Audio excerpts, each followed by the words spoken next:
Listen, friends, if the Lord is making you wait, then wait. Trust me, he's trying to show you something. Maybe he's trying to show you that you're not ready for what you're asking for. How about this? How about you just stop playing in my face? Olivia, what's going on? If I don't see you in the classroom right now, you're going to get in big trouble, okay? I'll be there in a second. I'm running late. Nobody takes fucking pride in anything that they do, and I get it. Because bitches be mad at other bitches that be looking pretty. What's possible? Well, it's possible. Baby, let me tell you something. When this money breaks down... Garage. I'm sorry, could you repeat that phrase? I was unfamiliar with it. Garage. Oh, he's got Riz Plus. Between screeching into this microphone, between making Cameo videos, I bet you I don't make $20 an hour. That's not my job. So... Guess what, hun? Your sister didn't answer the phone. I'm a ditzy girl, because I'm a fucking giggler. Oh, let me giggle. And the other guy, tell him to get the d out of his mouth. I don't give a... They can't put ketchup in the bag, and I'm rude for asking for ketchup? Reasonable if the hair came from him, correct? Peg leg ass. I don't do peg leg ass. Why are you in a chat room with James's baseball team? Because I'm doing my cape. Correction, I teach at George Mason University, not Georgetown. That's correct. It is closed source. Can I get some ketchup? Oh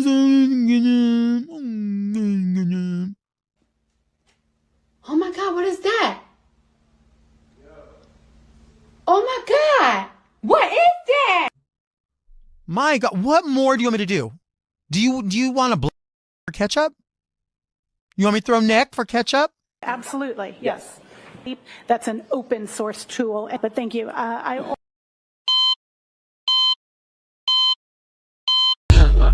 just came back from the dead and they told me, you still not that girl. All right.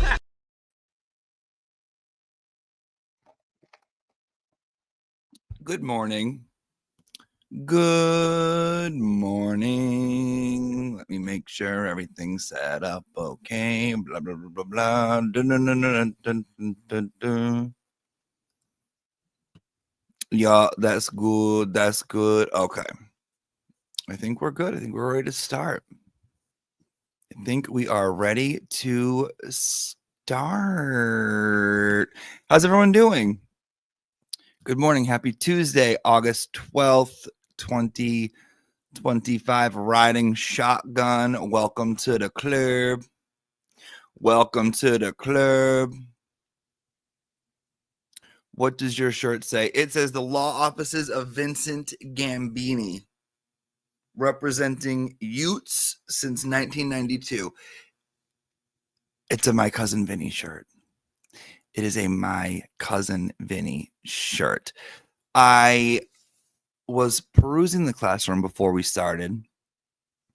I guess some people do not understand Ratchet Madness. We will go over what Ratchet Madness is. Okay. Oh, what else? What else did I see? What else did I see? Derek, I saw your comment. Valerie, I saw you shut it down.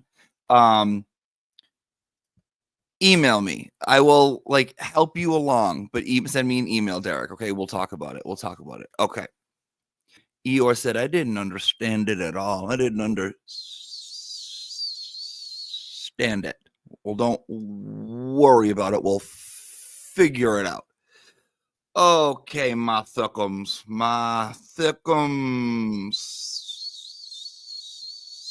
Welcome to the 31st class of summer school. Please make sure you like the classroom. Okay, please. Thank you. John, that is not a SPERM light like you said. Those are jellyfish. Those are my jellyfish. Those are my Walmart jellyfish. No. My Five Below jellyfish. I've wanted them since I saw them. I decided to get them. Don't be gross. Don't be gross. Also, make sure you are subscribed. YouTube has been unsubscribing people like crazy. If you'd like to donate to the school to fix the leaky roof, Cash App, Venmo, PayPal in the description. Yes, I changed some things around. And I was going to add some stuff to the store too. Yeah, but I switched a few things around. Should be easier to navigate. What else?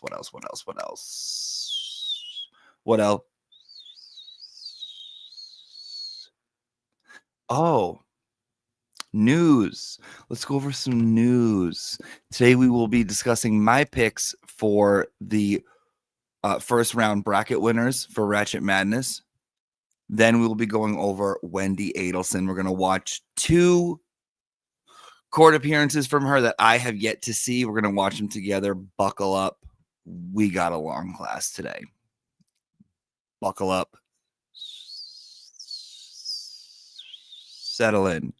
Settle down. Baby, turn around and let me see this. Does JoJo like the jellyfish? Yeah, she was staring at him. You know she was. You know she was. That crazy old craze. Is that really Jen McCabe in the anti-dev opening? That is really Jen McCabe. Yes, of course. The real one. Real life Disney villain in the flesh. My good friend and yours, Jennifer McCabe. Okay, so I think tomorrow is the pre-sale for tickets to the Wilbur Theater. If you guys... No. It was my sister on the phone, and I was dressed up like her. Come on. Come on. Come on, Valerie. You're better than that. You're better than that. All right, let me show you where you go to find the tickets. I've checked. The bracket isn't up yet on the website, but it's all right. It's all right, love. Baby, turn around and let me see it. Okay. Also, what was I going to say to you guys? Tomorrow, Turtle Boy's hearing at Norfolk Court, District Superior. I'm not sure. The same one Karen was in. Same one Karen was in. Okay, let me share my screen. You go to thewilbur.com. Right. And it looks like this. All right. Go to thewilbur.com. You guys will see Dwayne right there. Okay. Oh, no. My bad. Go back. There you go. Here's the wilbur.com website, right? You go down. Upcoming shows. Boom, right? Homepage. You just go down. Upcoming shows right here. You click it, and there you go. Doors open at 6:30. And I think if you click on tickets and you go here, Wednesday at 10 a.m. is the pre-sale. Yeah. Then you can set a reminder right here if you guys want to go and get your reminders so you don't forget. Okay, if you don't know what the Wilbur is like,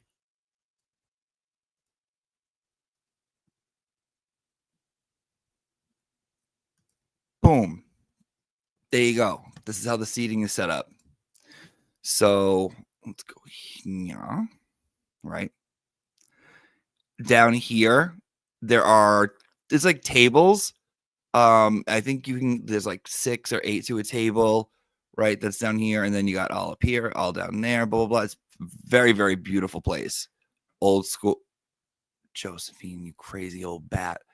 Old school type of like very, very old, cool theater. I've seen a couple shows there. It's like amazing. It's amazing. Super, super excited about that. So there you go. That's how you do it. That's how you do it. There you go. Let me get this down. Stop sharing, blah, blah, blah. And that's it. So go check it out. Set your reminder, blah, blah, blah. Uncomfy seat if you're a thickums, says Max's mom. I don't know. They might have thickum seats available. Thickum seating. I would call and ask, be like, what's your policy on thickum seating for the thickums? Can I bring my thickum self there if I'm a thickums? Pay-per-view, some out of state want to see it. Yes. Don't know how that works. Don't know what to tell you. I'm just over here worrying about getting it, putting together a good show. I can't be figuring out how to pay-per-view Sunday.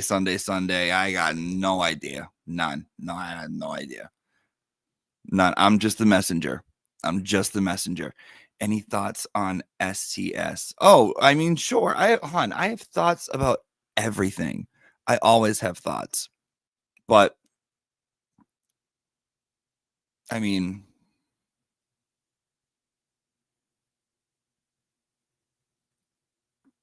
I don't like.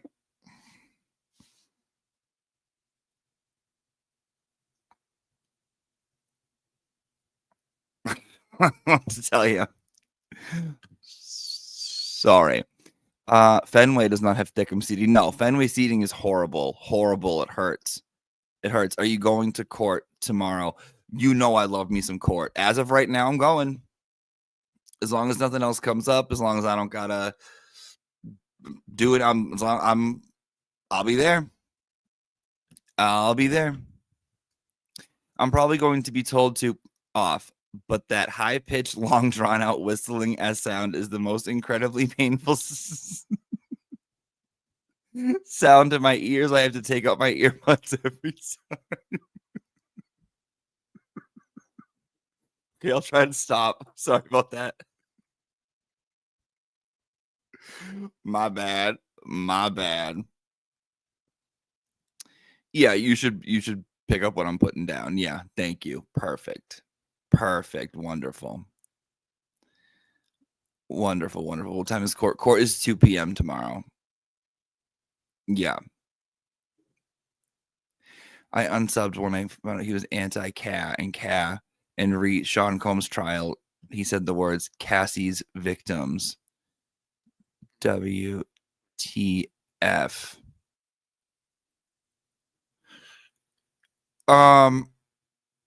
Yeah, I don't know. Hon, I don't really know. That's kind of problematic. Here's the thing that you should know, like, about me, right? And if you can't tell already, this is kind of how I go about things, trials. But what happens if a McAlbert shows up the will? Then they show up. Hope they bought a ticket. They bought a ticket. They can, I don't know. No idea. Cross that bridge when I get there, I guess. I'm not worried about it. And I don't think, why would they? Why would an Albert and a McCabe, they're hiding out in Maine. They're digging their gun into a woman's crotch at a dinner. They're not going to go to an event with me and Turtle Boy in Boston with a bunch of turtle riders and supporters and free Karen readers. And why would they wouldn't, that doesn't, Han, come on, let's, man. Wouldn't TB have to leave? No. No, hon, don't worry. Okay, stop. Just chill and have fun and be happy. Okay. Okay, it's gonna be fine. So here's how I kind of go about things. If you haven't noticed, with like with the whole like, well, what about the victim and the victim's families and the offender and blah blah blah. That's not me. That's not really how I roll. I don't roll that way. Okay, I don't really roll that way. When I am watching one of these, like, we're watching something on an Adelson or watching something on a Karen Reed side, whatever, blah blah blah. I absorb this content in the same way I would a movie, right? And when I went to school and they were teaching us about writing and media and shows and entertaining and communication and all this stuff, the best way to go about anything, and this is just me personally, sorry, earbud man, just me personally, I watch it like I would watch something when I was a kid, right? When you were a kid and you watched a movie, you just watched it. You just soaked it up. You just took it in, and whether it was a cartoon dinosaur movie or Batman or whatever, you just experienced it without judgment, without getting upset, getting angry. Like you would never catch like a 5-year-old watching a trial or watching anything and being like, Donna Adelson, lock her up. No, they would just sit and watch and observe and take note of it. When you start to watch something, for example, in any kind of in a movie or anything else, right? And you feel yourself getting all worked up, getting all judgy, it's showing you something about yourself that you have to learn and you have to fix. It's revealing a judgment that you have, right? Every single time it can teach you something about yourself. So when I'm sitting there and I'm like, leg, get her leg, are the things I chant outside of court. It's showing a judgment that I have against certain types of people every single time. So I'm not watching and being like, you need to be locked up and you got to do this and that wasn't right and you're this and that's a victim, blah, blah, blah. No, I don't play that game. That's too messy for me. I don't like that. I don't reserve any right to speak on what I think. Plus, incarcerating people is barbaric, in my opinion. I don't know what the right answer is for a lot of this stuff, but I'm just watching and I'm just observing and I'm just commenting. That's kind of all I'm doing, right? I'm not getting all worked up, getting mad at this person, wanting to shame this person, wanting to do this, blah, blah. I watch, I have fun, I comment, and I have a good time. Not telling you to do either or, but I just don't really have a comment either way. It's like, I can put myself in someone else's position, in someone else's shoes, and I can usually see why someone gets to a decision that they did. Usually, if I think about it, I can be like, well, I can see how they do that. I can see how that happens. Amy Cruz says, I can't support dipshits. Well, then, you know what? This classroom is all about supporting dipshits. You're in the wrong place. I mean, you do whatever you want. I'm just letting you know. I'm letting you know that, they don't like that. I'm letting you know that that's kind of the take that I get. Like, I try not to get worked up because this is interesting. It's an interesting story. It's a wicked interesting story. And I just want to watch the story and watch it unfold. When people are like,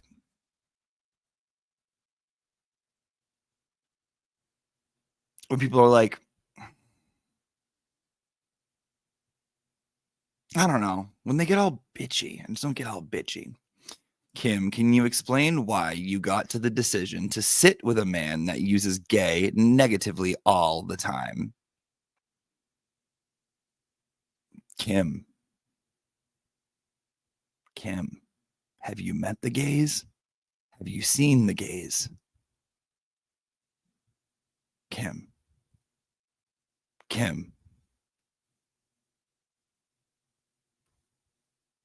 Sometimes stuff's just gay. That's it. It's just gay. Sometimes things are just wicked gay. I mean, I say it constantly. Constantly. It's like, oh, that's gay. You're being gay or you're being queer. Yeah. Yeah. Yes. Uh-huh. Sometimes someone's just being a little friggin' homo. You just got to say it. And there's no other word for it. I mean, I don't take offense to it. Sometimes shit's gay. If it was like, now, if I was at a movie theater holding the hand of a gentleman, right, engaging in homosexual activity, and someone goes, oh my God, that's so gay. Bleh. Yeah. Yeah. Okay. Now that is because it's you're discussing what it actually is, right? What gayness actually is. But other than that, as long as you're not actually using it to describe something that is actually gay, you know what I mean? Then I don't care.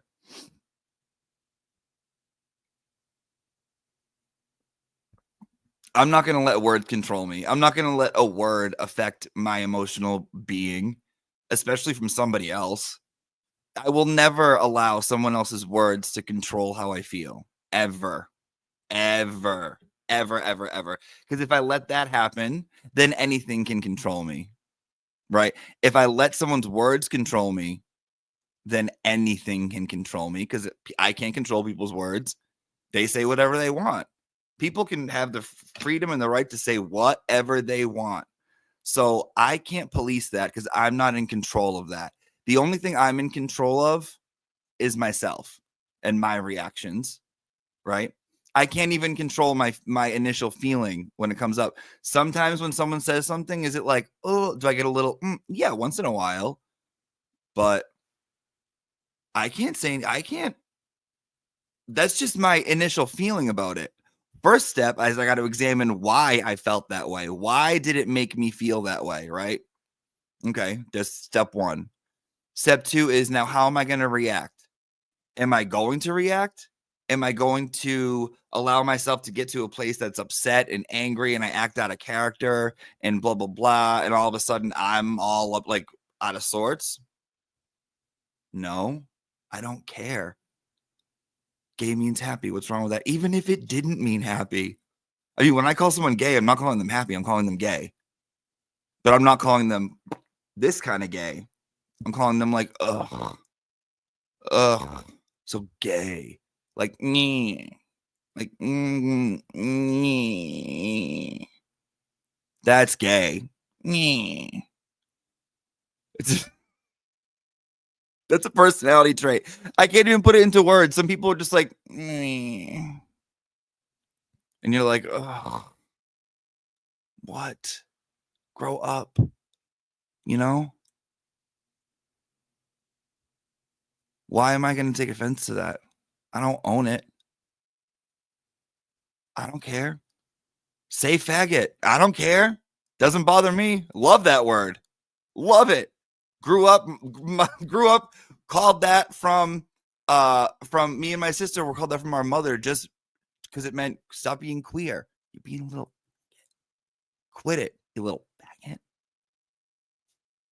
What? Why would I take offense to it? I'm not a faggot. I'm gay, but I'm not a faggot. So why would I even take offense to that word?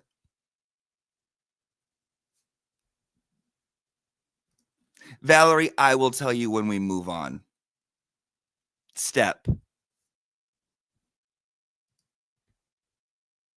Baby, turn around and let me see your sexy body go bump, bump, bump. All right. We're going to get into Wendy. We're going to get all into Wendy at the latter half of the episode. However,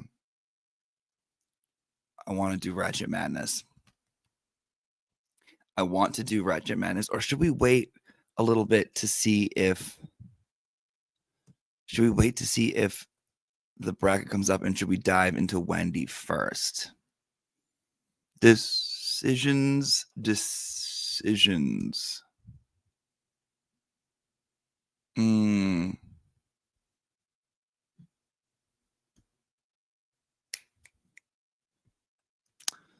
It's a good question, guys. That's a great question. It's a great question. Do we finish our reading assignment? No, reading is on hold. Let's wait to ratchet it up. Someone says, okay, let me put in a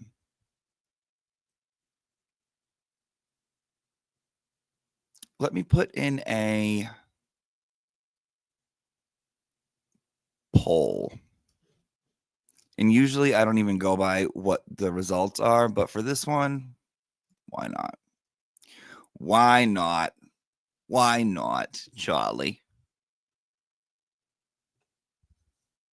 Baby, turn around and let me see this. Is it putting up, bum, bum, bum. Charlie. Oh my God, I'm so excited for next week. Jury selection.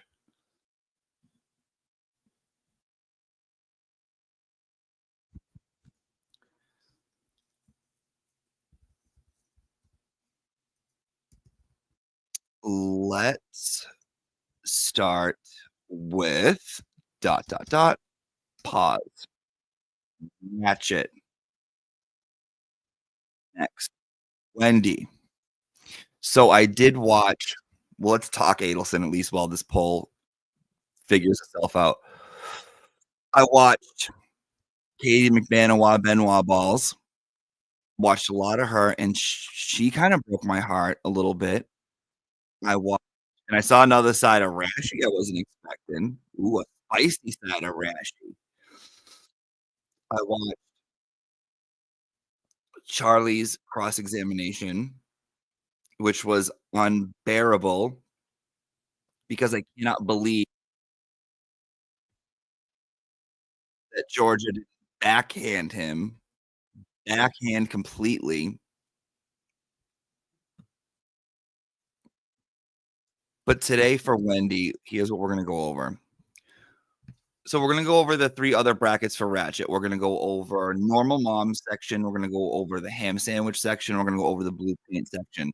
For Wendy, we're going to watch her in Katie McBeth's second trial, which I have not seen. This is going to be a blind watch. And we're going to go over her in Charlie's trial, which I also have not seen. Not entirely. I've seen like bits and pieces here and there. Okay. I'm just a girl in the world. Says I am so excited to see you and tell you about it. I'm excited for you to go too. I have nerves, but I'm just grateful for the opportunity, and I am just focused on putting on a good show. That's all I'm focusing on, is just putting on a good show. Mitzi Lucius just set up a membership for viewing. Mitzi's dying for a little Will Theater action. If they can, I'm sure they will, huh? But that's out of my hand. John Miller, new member. Welcome, John. Come on in, John. Come on in, Johnny. Come on in. My heart is with you, John. Saying goodbye is easy. I'm so sorry. I don't know what happened, but John, if you lost somebody, I am with you. It is not easy. Not easy at all. We love you here. So try and have a giggle while you're here to get your mind off the crazy things that happen in this world. Therapist Unar says contest to name the fishies made of jellies. Well, right now it's Donna and Jen for Donna Adelson. So if we want to rename them, we can. If you want to let you guys have a contest, maybe you can like remember when you were in school and you guys like watch an egg and you'd like take it home if the egg didn't crack. Maybe we'll do something like that. Nurse of Interest Jackie, $20 super sticker. Thank you, Nurse of Interest Jackie. Okay. The audio is going in and out. Oh, mother. Thank you.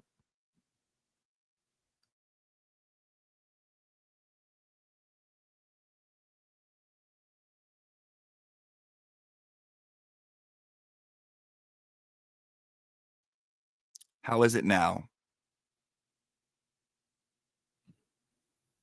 How is she now?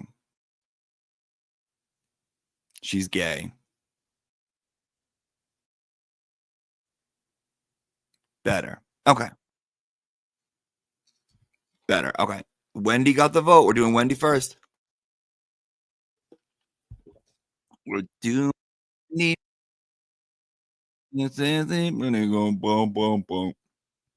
She clear. She clear, says Jazrin. I know it might mean like Jazz RN, but it's Jazrin to me. All right, end the poll. Oh, it went gay again, says Mark's mom. Did it? Did it flip flop?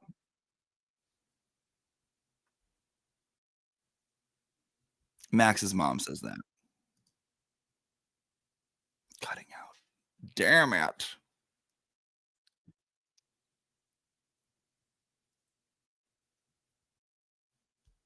All right, give me a second. Give me a second.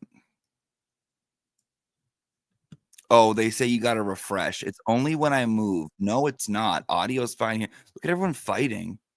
The sound is being very gay. You're fine, hon.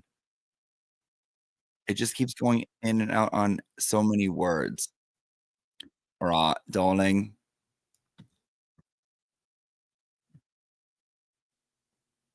I'll try one more thing.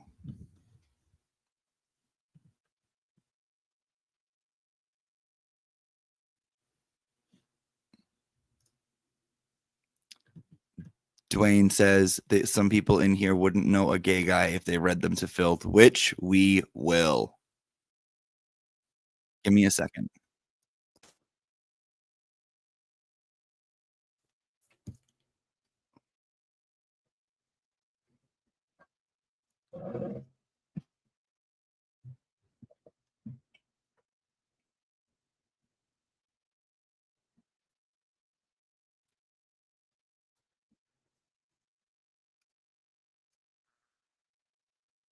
Is that better? Is this a little better? Please let me know if this is a little better.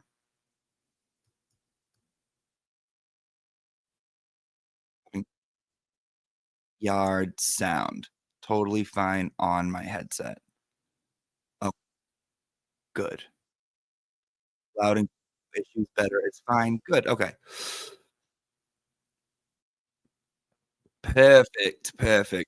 Sounds good. Okay, wonderful. Good morning, straights, says Jake. Oh, I always do. I forget about the straights. I know. I'm sorry, straight.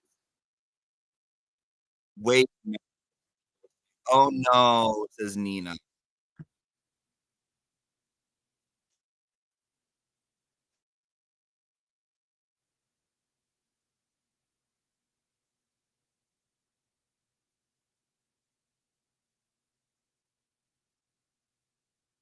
I'm gonna jump off a bridge.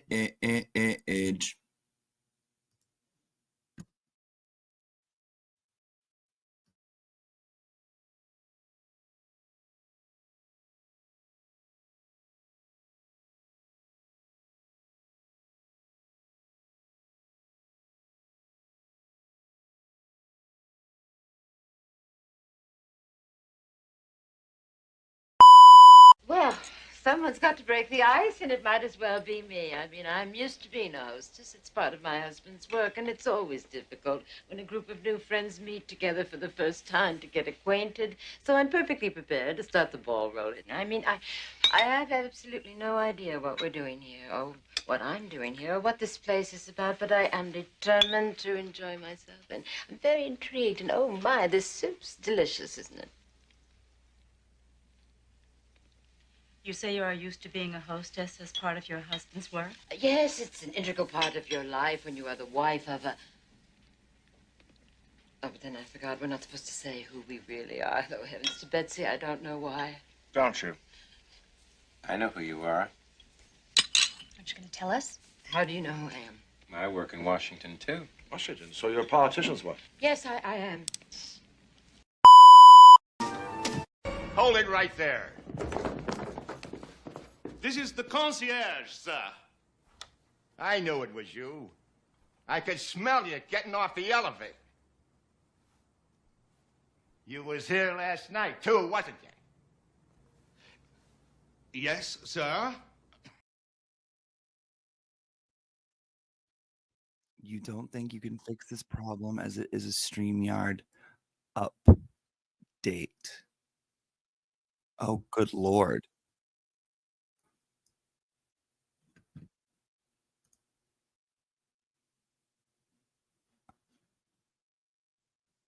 Okay.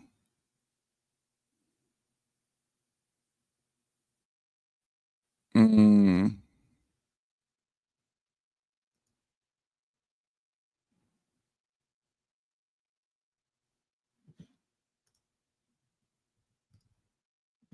Frozen.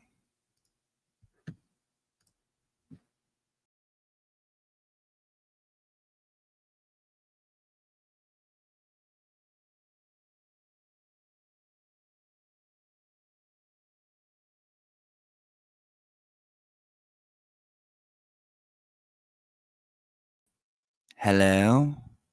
Hello? Am I back? Hello? Can you hear me? No. Am I here? No. Yes? No. No, yes.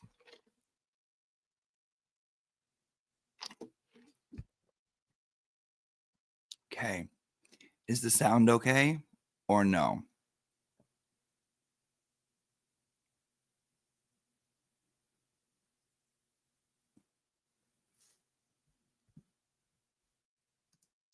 Well, Kim, you would know about that. Why don't you go cry on a stream for attention? Good morning, the school's bitchy nurse who hasn't been in to see any of you guys at all. She hasn't even been here to say hello to anyone. Cry next, poor face. She hasn't even come over to say hi to anyone. Rude. Rude.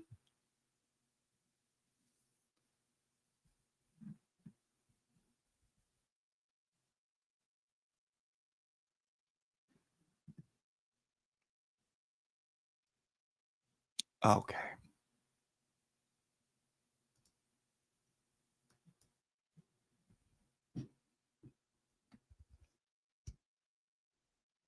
Okay, now let's just take everything that like we're all good. Okay, we're all good. Everything's good. Everything's nice. Whatever, right? Oh, great. I'm off Friday morning. Oh, okay, Kimberly. Come on Friday. Come and see the class Friday. Come on. Come on, come on, come on. Okay. So let's get into Wendy and then we'll wait. We'll do Ratchet at the end, but let's get into Wendy and let's watch us some fucking Wendy because I'm jonesing for my Adelson.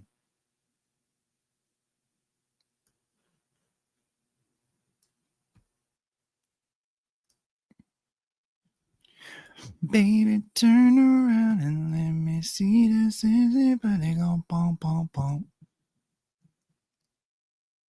All right, so first we're gonna watch Wendy in. This is Katie McBenoit Ball's second trial. Okay, so remember she went for trial the first time.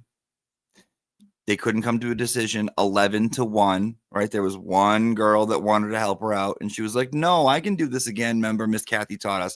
She was like, no, I can do this again. Like, bring it on, round 2, blah, blah, blah, blah, blah, blah, blah, blah, blah, blah, blah, blah. Kylie, Kim is 04, not 06.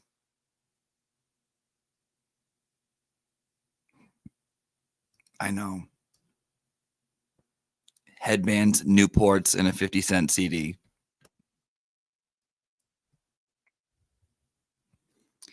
And this comes courtesy of the Tallahassee Democrat. Christina Rasmussen sent this to me yesterday and said, you got to get into this. You got to get into this. And I said, okay. Okay. I said, why not? I said, I'll do it. I said, I'll do it.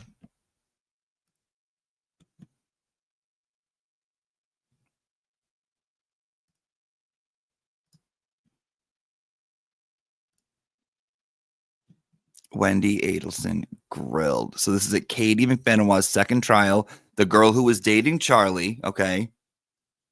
Because Charlie wanted to show off and be a big boy. So the girl who was dating Charlie her second trial, and this is Wendy Adelson on there. Katie is kind of annoying in my opinion. Oh, she's definitely annoying, but I felt really bad for her when I watched Ratchet kind of like lay into her, and he's like, the only way you're leaving jail is what? In a box. Unless you help these people, you're gonna be here till you die. You're not gonna see your kids, blah blah blah. And I was like, Ratchet, go easy on her. I don't know. I felt like I didn't love it. I didn't love that. I didn't love that like shaming of her publicly. It's like, yeah, dude, she knows she's in jail forever. Like,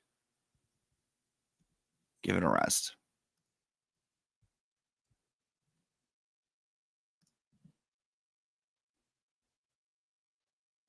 Baby, turn around, let me see that everybody go bum bum bum.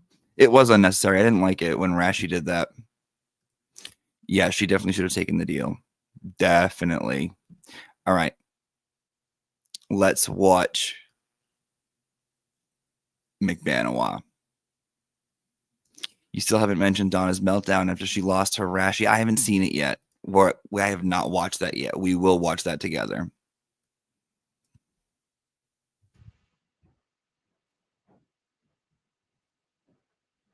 Please be seated.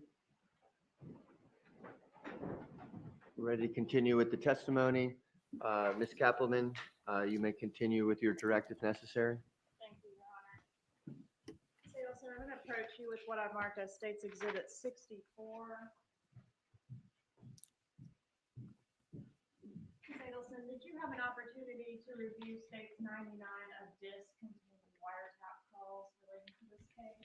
I did. And as part of our pre-trial preparations, were you asked to listen to those calls? And I'm going to put on closed captioning because my ear canal's a little. Ooh, very Donna color. That's a very Donna color. verify whether or not you could authenticate some of the voices on those calls?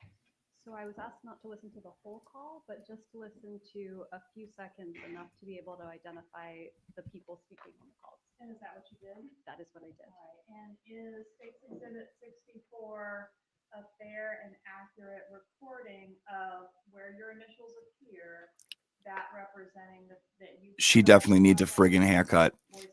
Definitely. Volume's up as much as it can go. That's why the closed captioning is on. I'm sure once they get to the microphone, it'll be louder. Exhibit 99, and you've initialed here indicating that the call is from Donna Adelson to Charlie Adelson. That is correct.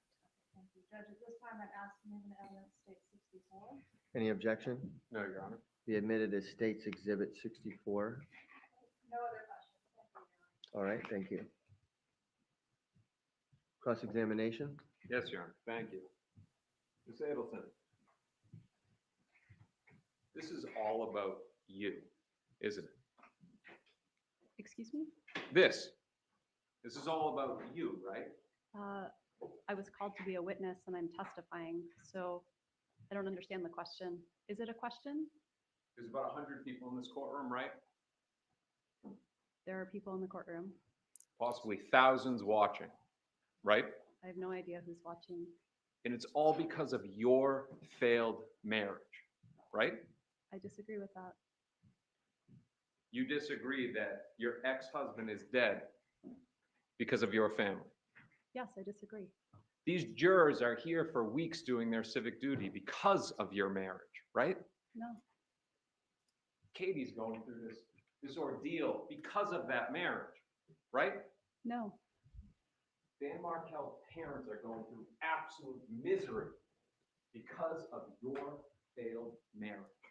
Isn't that right? No, that's incorrect. Well, let's talk about the marriage. You and Professor Markel, you met when you were in law school. You told that to Ms. Kaplan. Who is this guy? It was a whirlwind romance, right? Right? It was not a whirlwind romance, no. It led to a wedding, February 26th of 2006. You had a big wedding in Boca Raton, right? In Boca. Did you get married on February Yes. 26, 2006? Is that the question? Krista Costa. Okay. Yes, In Boca Raton. in Boca Raton, Florida. And it wasn't a small wedding. It was a big wedding. There were many people in attendance. All right. And this marriage. Yes, this is not Ratchet. Right? Your two boys. Rashi would not be doing this You to asked me Wendy. if I have two boys? Yes. Yes. Professor Markel, he was a great father, wasn't he? He was a very good father, yes. Those boys were his world, right? As well as his work, yes. And they adored him too, didn't they? Absolutely. Now, this marriage started to fall apart, right? It did. But there were problems from the very beginning, weren't there? Right? Are you asking me, what is the very beginning? The very beginning of when we got married? Literally. Okay, guys, this bitch right here, this Madam Court Reporter wannabe right here, this Madam Court Reporter could never, this one right here, how uncomfortable does she feel? Oh.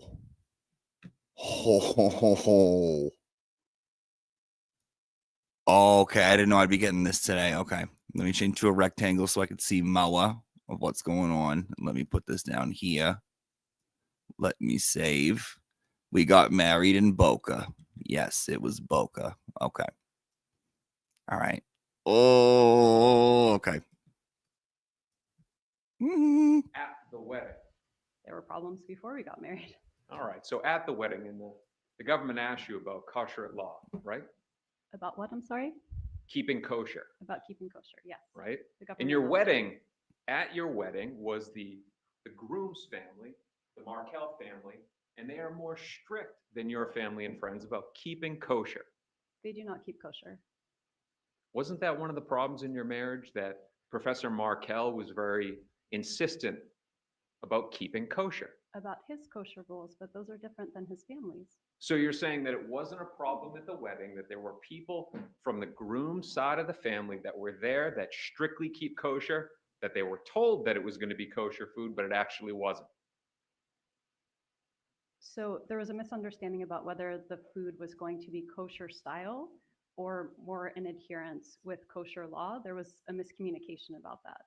So you had people that strictly keep kosher eating non-kosher food, which is a big deal. That actually is not what happened. You had, Danny was upset that it was kosher style and not strictly adhering to kosher law. So he was disappointed. So there's problems right from the beginning. That was a problem at our wedding, yeah. Fast forward now to September 10th. The food was Jew-ish. Look at her. Defensive old wench. 2012. Professor Markel, he's away on a business trip, right? Yes. He's in New York City at New York University, right? I believe so, yes. And he's doing a presentation. I don't know what he was doing. Your husband at the time was in New York to give a presentation. You knew that, right? I knew he was in New York. I didn't know if he was attending a conference or giving a presentation, but he was in New York for work. Now, you had not communicated with him for 2 days. I really don't remember. You text him at around 2:30 in the afternoon, right? Right before he's about to do the presentation. I really don't remember. But you do remember dropping the bomb on him, don't you? Telling him that you wanted a divorce. So I did not drop a bomb on him. We'd been in therapy for several months beforehand where I told him several times I wanted a divorce. Also, I'm just going to say I watched the unredacted version of Jeff Lacasse when he goes back to the police, tell them what's up. Jeff thinks that her and the brother are. He's convinced. Say it's not a bomb, but you agree with me that he begged you to reconsider. He was very upset and yes, wanted me to reconsider, but in that phone call, he's begging you to reconsider. Please don't leave. Please don't break up our family, right?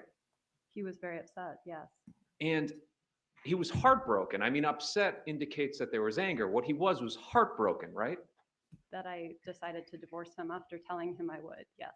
Despite being it. And let's discuss kosher for a second, just so people are on the same page. It's the same thing kind of as like food being halal if you're Muslim.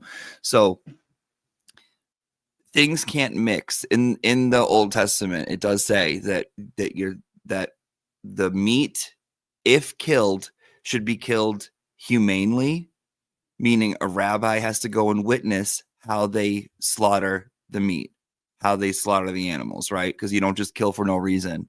And it has to be in a humane way. Also, your dairy can't be with your meat. Your like, it's all very specific. In the Old Testament, there are very, very, very specific rules on what you can and cannot eat, right? It also says, like, I mean, a whole bunch of other stuff, but keeping kosher is very important. It's a huge part of Judaism. Huge part. And it's a big deal. It's a big deal. And you know what's funny is that there's a part in the Old Testament that says that people of God shall not consume animals that crawl out of the water onto land, meaning like shellfish, right? If you think about it. And they did like a couple tests and studies, and they found that people that lived in that certain area where that was written have an enzyme in their stomach that can't digest seafood. So there are certain reasons for you know, things that they wrote and why and all that other stuff. NYU for a presentation. He rushes home. He gets on the next flight, right? I honestly don't remember if he got on the next flight, but he did come home quickly. 2:30, he finds out in New York. By 11 p.m., he's walking in the door to your old house at Trescott Drive, right? I don't know. But you do know that when he walks in the house, what he finds. You know that, right? Yes, I left him the papers. You left the divorce papers on the bed, right? Yes. Half the furniture was gone. Half the furniture was not gone. A good amount of his stuff was gone. Nothing of his was gone. The boys' stuff was gone, right? Some of the boys' things were gone. I'd taken enough so that I had for the boys, but no. You were gone. I was gone, yes. Yeah, So were you're his gone. boys. His boys were not gone. He saw them the next day, and they would not have been awake if he's coming home at 11 p.m. Let's stay on topic here. Stay When he on walks in the topic. when he walks in the door, the boys are not in the house, right? Correct. And you did not Correct. tell Professor Markel where you were taking the boys. He may have seen them the next day, but you did not let him know where you were going to be staying with his boys. With our boys? Yes. Ooh. So you agree with me that they're also his. Of course they're his. And he should be entitled to know where his wife is taking his children. Absolutely. That's not all you took, is it? Excuse me? You two had a joint checking account at Schwab, right? We did. And you went into that account before you dropped the bomb, and you took out half of that account, right? Correct. Roughly $350,000. Half, yes. Of our joint account. $350,000. I don't remember the amount, but yes. You know that it was in the hundreds of thousands. I really don't remember the amount, sir. Is it that insignificant of a sum to you that you I'm don't not saying remember? it's an insignificant sum. I'm saying I can't attest to the amount that was there. I'm going to tone it down. You were unhappy in the marriage, right? That's why I got divorced, yes. And it happens. Marriages fall apart, right? Yes. But you complained constantly about it, didn't you? No, I don't think I complained constantly. To anyone that would listen. No, that's not true. You agree with me that you complained to the one person that would actually do something about it. I don't understand what you're asking. Your big brother, Charles Adelson, you complained to him about how bad Professor Markel was and how much you hated him and didn't want to be in a marriage with him. I definitely talked to my brother about how unhappy I was in my marriage. If that's the question, then yes. Is that the question? Yes, that is a question. You talked to your brother, Charles Adelson, about how bad your marriage was. I did, yes. Let's talk about it. Government asked you about Charles Adelson. He's an intelligent guy, right? He is smart. Yeah. He's both book smart and street smart, right? I would say so. You would say that he's a talker. He does like to talk. He's got the gift of gab, so to speak. I wouldn't say he's the gift He's of a gab, but he talker. does talk. He's a He talker. knows what to say in the moment. I wouldn't say that's true either. You would say, though, that he is. Now, you were asked questions about, drug purchasing and stuff like that. You would agree with me that he's also street smart. I mean, I think he has common sense. And that he lives life to a certain extent on both sides of the track. During the day, he's doing periodontal work, whatever that is, crowns, root canals, whatever that is. He's doing that during the day. At night, he's out with friends, he's buying drugs, he's living life on both sides of the track. I don't know about that he's out buying drugs. Duh. Now, let's talk for a second about WhatsApp. And as an aside here for a second, the government asked you the question if you used WhatsApp, right? You remember that? I remember them asking me, yes. Do On the you day use that Signal? Professor Markel was killed, you went in for the interview, right? I talked to the police. And you also gave them your phone for them to inspect. Absolutely. So the determination of what, if any, WhatsApp was being used, they would have from the download they did that day of your phone. Sure. Now, would you be surprised to learn that your brother used WhatsApp? No. You would agree with me that WhatsApp, and you explained it well, is end-to-end encryption. Correct. In your lay opinion, if you can explain to the jurors, just in case they don't know, what that means. I know that it's something we use at my work because essentially it has the ability to keep things more private.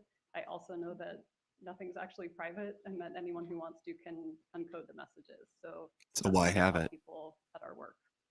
So the thought is with WhatsApp, if I use my phone and I call somebody, the call could be listened to. If I text somebody, it's recordable, right? I think so. But with WhatsApp, you can send messages or have phone calls where there's no record of it. I don't think that's true. I think there is still a record of it. But the belief and the thought, I'll withdraw that question. Your lay understanding, though, is that the footprint that it leaves is much less than that of normal communications. I think it's different, but I think it still leaves a digital footprint that's easily uncodable.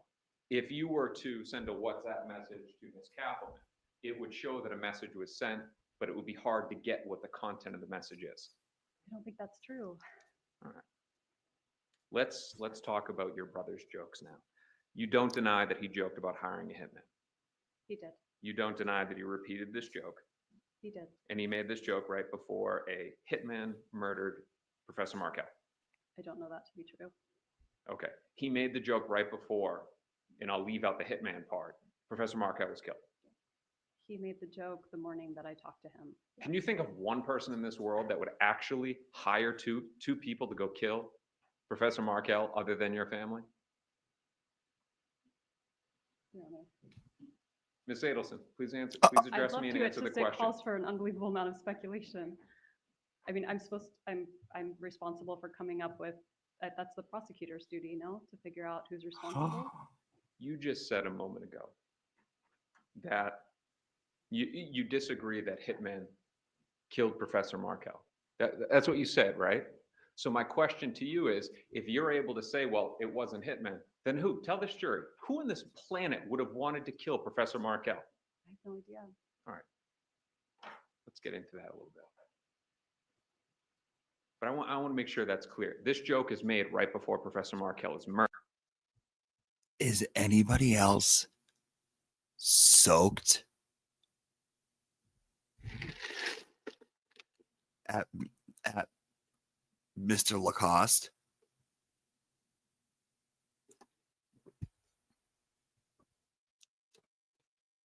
I need a sham wow. Right? The joke was made many times. It was made right before Professor Markel was murdered. Yes or no? Yes.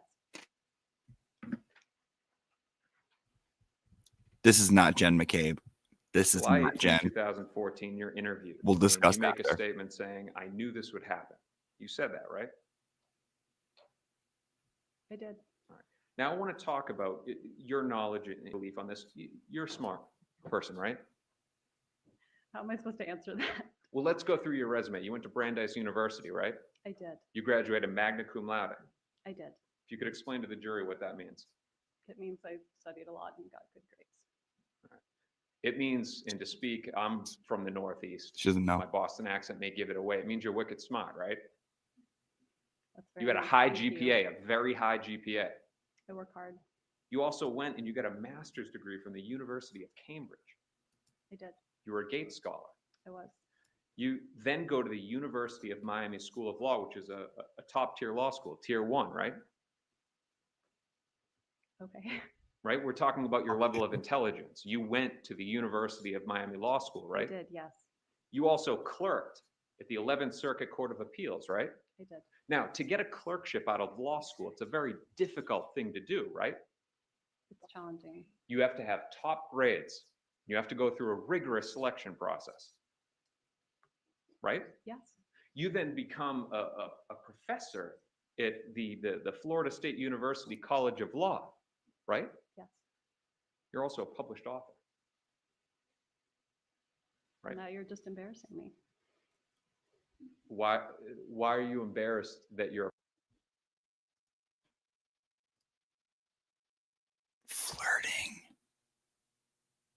flirting? She's like, you read my book?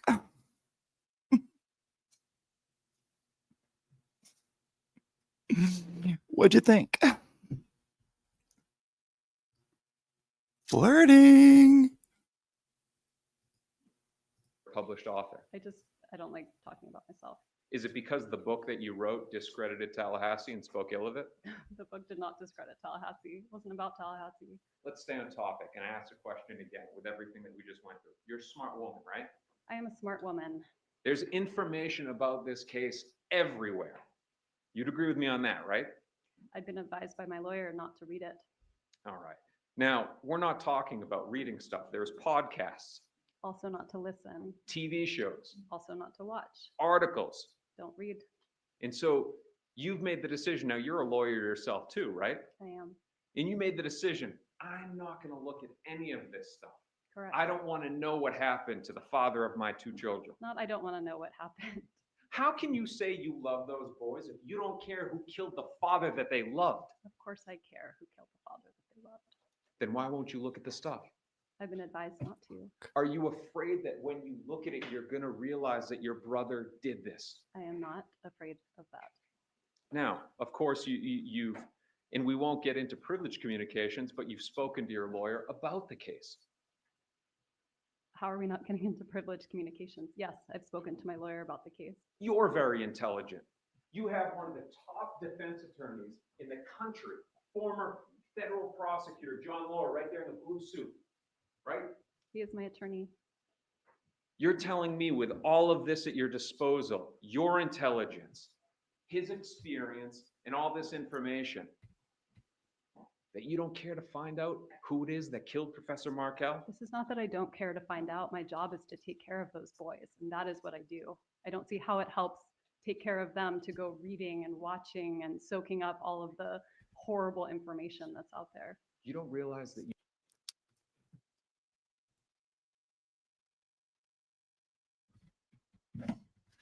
My focus at that time was getting Carrie blankets, going to check on John. I couldn't run into the house and do all those things. I was focused what I could do for John at that time.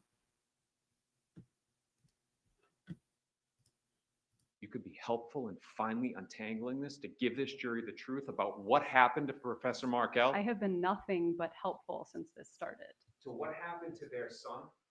By you looking at it, you are at the center of all this, but you won't look at anything to help in the process. I've done nothing but help in this process. You came here and testified. I came here and testified. I You spoke to had the to be- police for 6 hours without anyone present. I signed over my cell phone, my car, my house, everything, my computer. What else do I have or know that you haven't seen?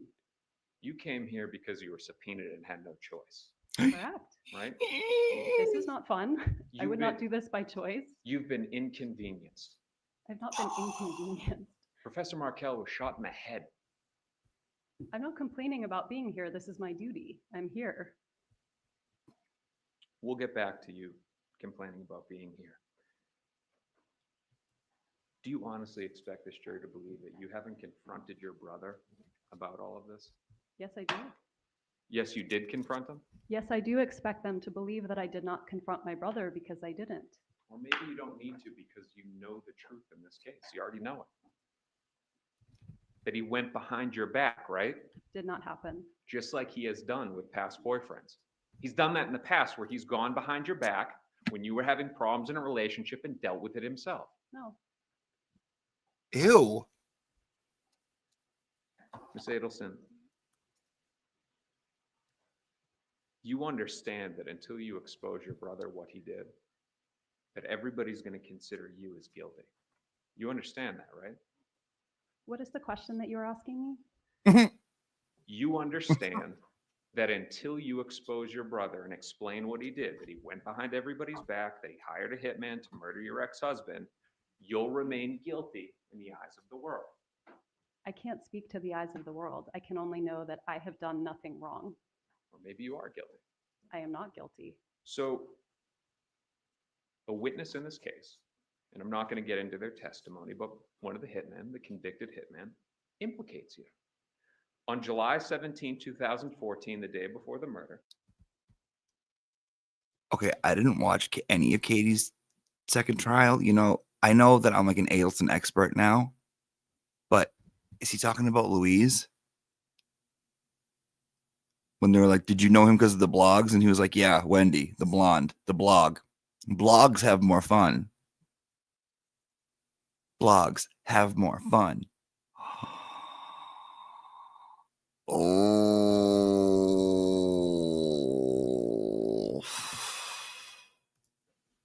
The morning before, he says that you were walking on Trescott with the two boys, that you walked down the driveway and into the house. That never happened.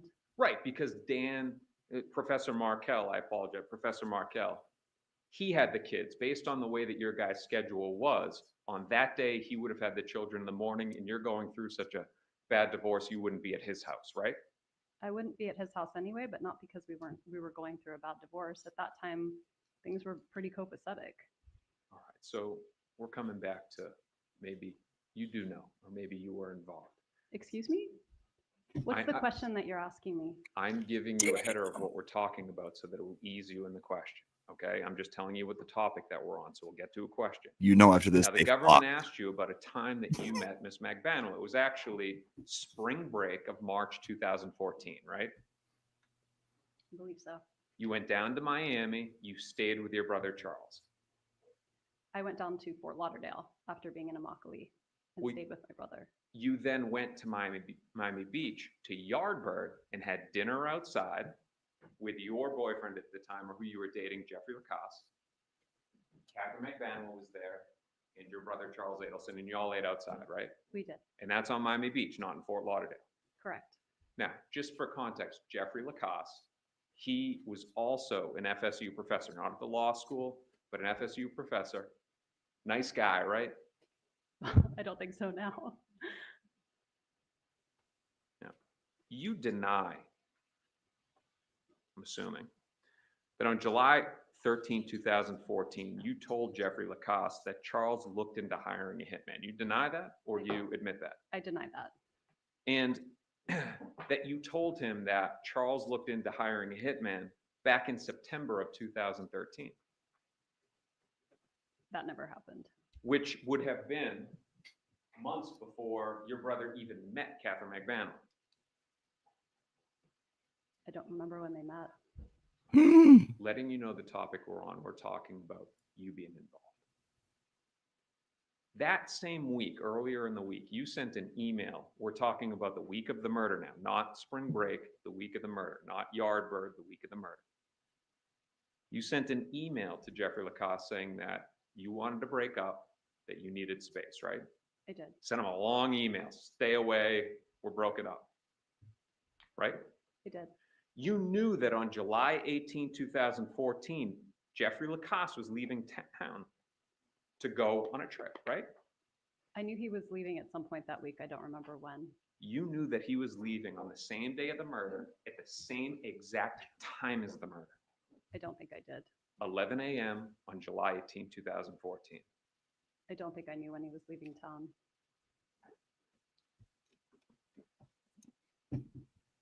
It's a good way to put the blame onto somebody else. You'd agree on that, right? If it happened, it would have been a good way to put the blame on somebody else. I have no idea when he was going to leave town. Your interview, July 18, 2014, you said, you know, my brother, he joked about hiring a hitman. Perhaps that was you just planting a seed to divert the attention of law enforcement away from you. It was not. Let's jump off topic right now and talk about your boys' names. That in the time after the murder, you changed their last names from Markel, Markel to Adelson, right? A year later, yes. Why? I was scared Of what? of someone coming to attack them. So it's a year later, you won't look at anything because you don't want to know what's going on in the case. And the thought is, well, they're going to be protected if they have my last name and not Markel, right? Yes. Now, years later, arrests are made. It's clear who committed the murder, Sigfredo Garcia Luis Rivera. The Adelson name has been dragged through the mud. Why haven't you continued to protect your boys and changed the name back? I will be changing I'm not going to change the name back. I don't think that will help. One day I'll change all of our names. The government asked you about immunity, so let's get into that. You explained that as an attorney, you understand that when the government gives a subpoena for somebody to testify, that it conveys immunity, right? That's my understanding. My knowledge of criminal law dates back to 2003 when I took a semester in law school. So forgive me. Graduated law school, right? Still This isn't my flirting. area of law. When you clerked on the 11th Circuit, it was with Judge Jordan, right? I did immigration appeals. Yeah, but you still dealt with criminal stuff as well, too. Very little. So your understanding, though, is it doesn't mean they can't arrest you. They just can't use what you say here against you later on. So you're protected. Correct. And you needed that to testify, right? It's just given to testify. It's not a question of whether I needed it. It comes with testifying. You fear being charged by them. So you need to have that protection of I your don't words. fear being charged for a crime I didn't commit. No. Now, y'all had this nice exchange where it was pleasant, but there's actually tension between you and this office, right? No. They recently had your brother, Charles Adelson, arrested, and he's in custody, right? Correct. For first-degree murder. Correct. And there's no tension? It's very uncomfortable to be here. It's hard to tell where the tension is coming from. They've discussed your involvement in this case. They insinuated it on the direct exam. I know exactly where the tension is coming from, and it's coming from the undercarriage. Because she is into this guy. As much as she's combative with him, she's flirting with him. Examination. There's no tension? Lots of media insinuates that I did something I didn't do too. I can't feel tension towards every person in the world. That's funny. I thought you didn't look at anything. I don't. That's why. But you know that you know about the media, but you don't know about the media? I know about the media because it keeps me from employment. It keeps me from lots of things in my life. I'm aware of what's there, but I don't read the minutia so I can sleep at night. Ms. Adelson, 5 minutes ago, you said you don't look at any of that stuff. I Now don't ask you a look at question. it. Let me finish. Sure. 5 minutes ago, you say you don't look at any of that stuff. Now I ask you a question, you say you look at stuff.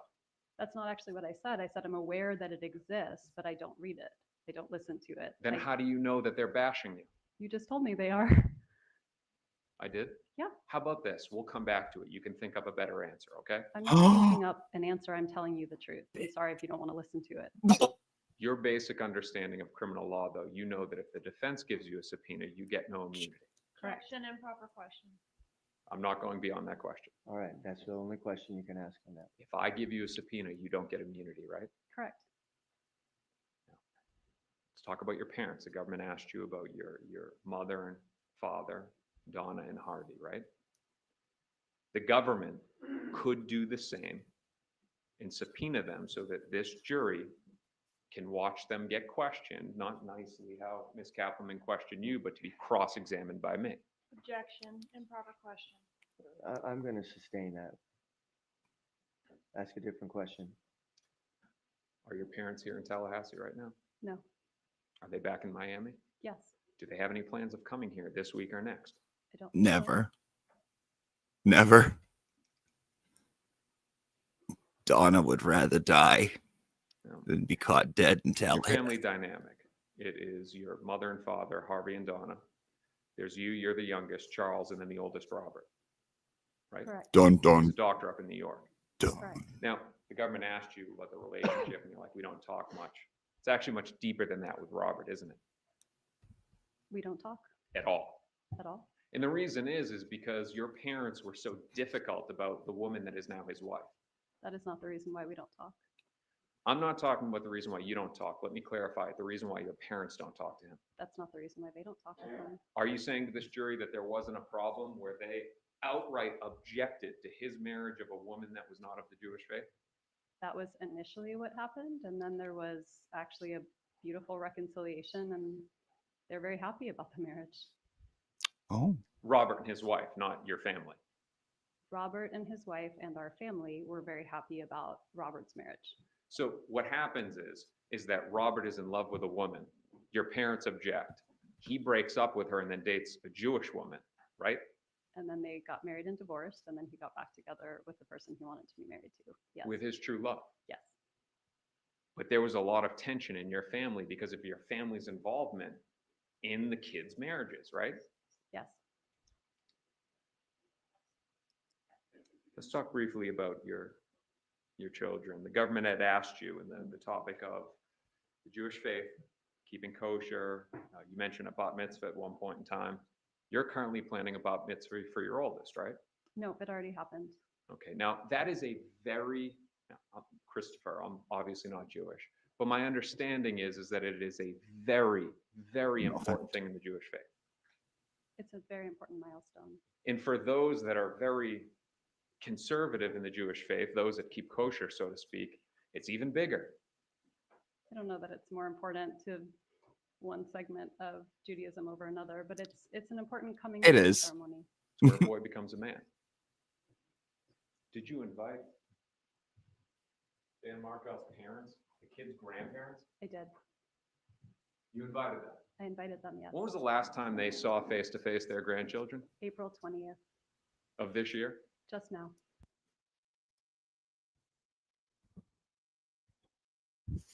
I gotta breathe because this is a lot. Leslie, you despise this lawyer? I'm over here soaked. I love it. He's given me everything I need and more.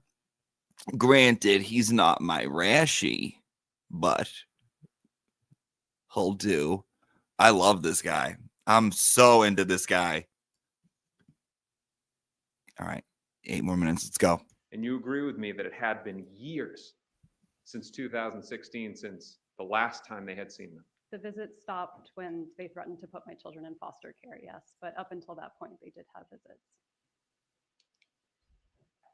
You got no problem letting them see your brother Charles, right? I'm sorry? You have no problem letting them hang out with your brother Charles, who's now sitting in custody for first-degree murder. Oh, they can't see him now, can they? No, they can't, but I'll ask the questions. For years, they weren't able to see their grandchildren despite their pleading to you to see them. But you let them, let me finish, but you let them hang out with your murdering brother, right? He said, The children were permitted to see their grandparents. I cooked for them. We had play dates. They had sleepovers. When a letter surfaced that they were trying to have my children placed in foster care, the visits stopped. My brother never threatened to put my children in foster care, and if he had, the visits would have stopped with him too. You say you love your boys. I do say I love my children. Don't care about the father that they love. What I happened? never said that I don't care about the father that they Then love. look at some of the discovery and help figure it out. Excuse me? Then look at some of the evidence and help figure it out so that more lives aren't ruined by this. I seem to Mr. not DeCosta, understand. you need to ask a question now. You're making statements now. You need to ask a question. Understood, Your Honor. If I could have one brief second to check with Coca. no commenting. No commenting. Mr. DeCosta, no commenting. I did say I looked. I didn't say that. Me, Wendy. Me, angry. Oh, my good Lord. Oh. I couldn't pee if I tried. I couldn't pee if I tried right now. I can't move. We started this by saying that this is all about you. It started with you because of this marriage, right? No. Well, you had tried to say that, but I don't agree. Ms. Adelson, I'm going to make one final attempt through questions to implore you. You understand that you can't protect your brother Charles, who's going through this case, and protect yourself at the same time. You understand that, right? I'm here to share the truth with you. I don't know how to answer the question. Then please end the madness and share the truth. Will you please share the truth with this jury? I've been sharing the truth since I walked in here. I've done nothing but share the truth. You know what happened here, despite your claims to the jury that you haven't looked at anything, you haven't discussed with anybody, and you haven't confronted your brother. You know what happened here, right? I do not know what happened here, and if I did, I would have shared it with the police 8 years ago. You know that your brother went behind your back, don't you? I do not. Like he always does. This is something that he has always done, isn't it? Not. You found out after that your brother had done this and gone behind your back. That's why you were thrown up at that dinner, right? No, it's not. You know that it didn't involve Katie either, right? I don't know anything about. If you're not going to say all of that and finally give the truth, why don't you just admit to this jury that you're guilty? Because I'm not guilty. A brief moment of time.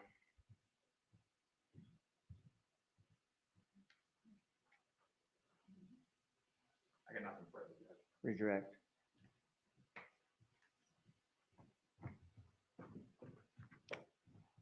So you were asked about the reason why you stopped contact for a period of time between your ex-husband's parents and your children. Yes. And you referenced a letter that you characterized as the grandparents threatening to put the children into foster care. Is that an email that was sent from the Markells to my office? Yes. Okay. And that was in reference to, in the event that you and the people that care for these children, who at the time were very young, were arrested, that the grandparents wanted to make sure, because they live in Canada, right? They do. They wanted to make sure that a specific organization could be contacted to care for the children, so that someone was there to care for them until a relative could get there. I don't remember the bit about a relative. Okay. So this is, I think, just so people don't get confused, right? The lawyer questioning her, right, coming at her, was DaCosta, and that was Katie McBenoit Balls' lawyer, right? So he's trying to get Katie McBenoit Balls to not go to jail.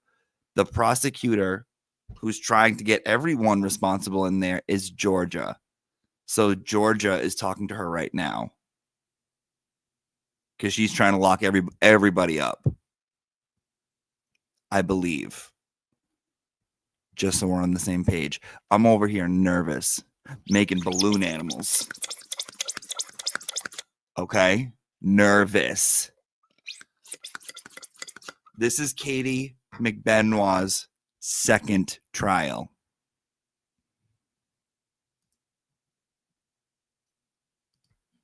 Relative getting there? Okay, well, they weren't just going to leave them in foster care, right? I don't know. Okay. But the specific nature of the email, you will agree, was in the event that there's some kind of mass arrest, because they don't know who's getting ready to go to jail next, right? I mean, they're not privy to the investigation any more than you are, right? Law enforcement investigations, they're secret. Sure. Okay.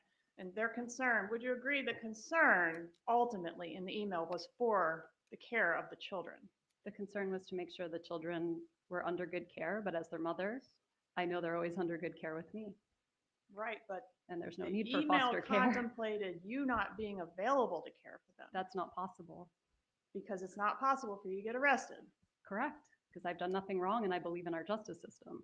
Okay, well, just wanted to clarify the nature of that. In this case, you were asked about, why aren't your parents coming to testify? You, as you mentioned, gave a police interview in this case, right? Correct. And consented to the search of your phone, etc. You gave testimony in this case, right? Yes. All right, and your parents did not, correct? They did not give testimony. They have not testified. They They've have not not been given a asked to police... come testify, but they would if they were asked. Okay. And have they given any police interviews? They would have, but the police never contacted them. The police did contact them, didn't they? And they refused. No. Are they represented by counsel? They are represented by counsel. And they'll come testify if we want them to. If they are under state subpoena, just like I was, they would come testify. All right. And do you know what they would testify to? They would testify to whatever they know. And do you know what they know? I have no idea what they know. Okay. They've never told you. No. You've never asked them. No. Because you never had any conversations with them about this murder. I've been advised by my counsel not to. All right. So nobody, including your brother Charlie, has admitted or denied to you any involvement in the murder one way or the other. Correct. Same with your parents. Correct. All right. One moment, please, Your Honor. Okay.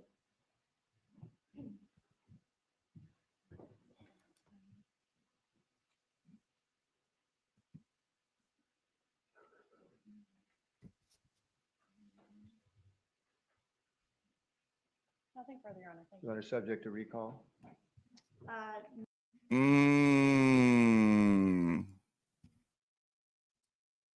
So, for those of you that were just joining in, this was Wendy Adelson in the trial of Katie McBanowa 2, the sequel, which is what I wanted to go over because today is Wendy Day.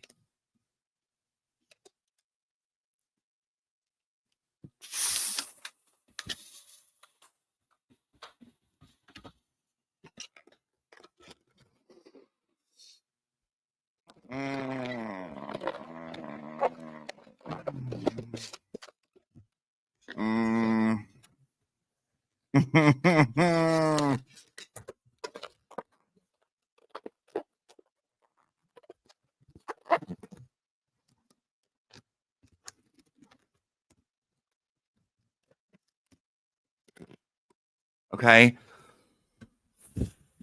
That was a lot. That was a lot. That was a lot. That was a lot. Okay. That was a lot. Mitzi Lucius. Law and Crime TV interview with Ruth Markel before the second trial. Mother of the slain professor speaks about Wendy. Thank you, Mitzi. Let me write that down because there's so much we have to cover before next week because you know we're watching it, guys. You know we're watching it. Ruth Markel interview. You know we're watching it. Thank you, Mitz. Thank you, Mitzi, Fitzy, Lucius. Also, Francis, thank you for donating to the school and said thank you for making my face and ribs hurt from laughing just a bit to keep you in iced coffee for a day or two. Love, Spring Steppen. Okay, thank you so much.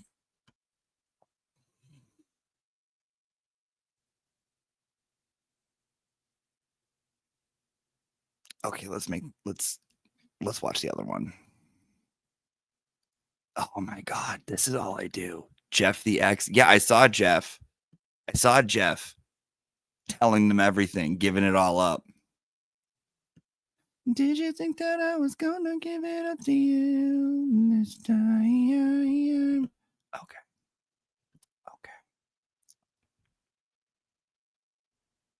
Lawyer, took a class from Dan Markel. Really? No one has told us that here. This is the first time everyone is hearing. I'm sorry. I just feel like that's all I hear. I feel like I can't go a friggin' day without someone being like, oh my God, did you know Lawyer, was in his class? Yeah. Everyone told me. It was in the paper yesterday. I just feel like it's all I can hear. God. Okay. So now we got Charlie's trial.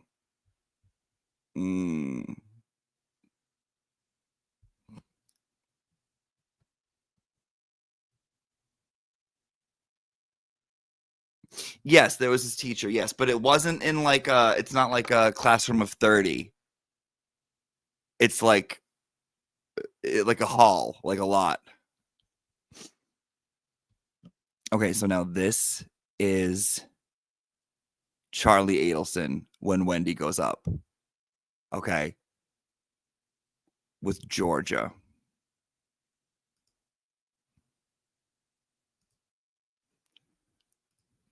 I haven't seen this yet either.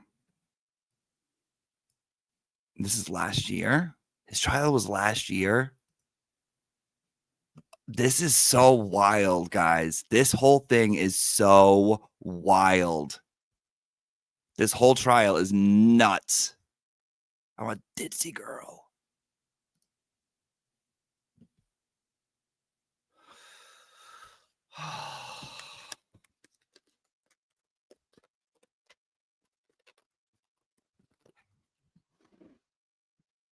Oh, oh.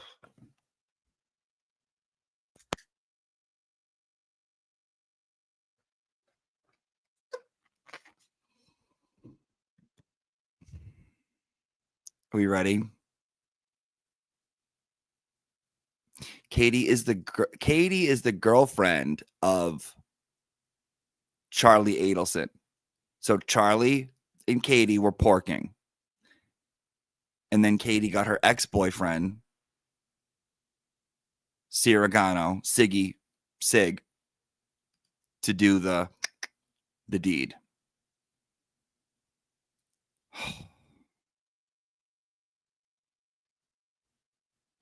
How do we send Kathy a fruit basket to thank her, and a muffin basket and every basket? And you name the basket, and that's what we'll send.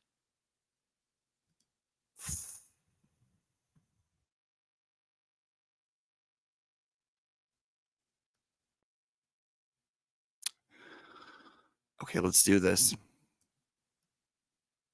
Should we 1.5 it? 1.5 it.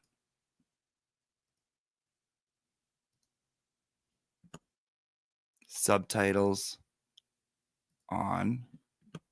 Okay, let's do this. Say, please call your next witness. Wendy Adelson.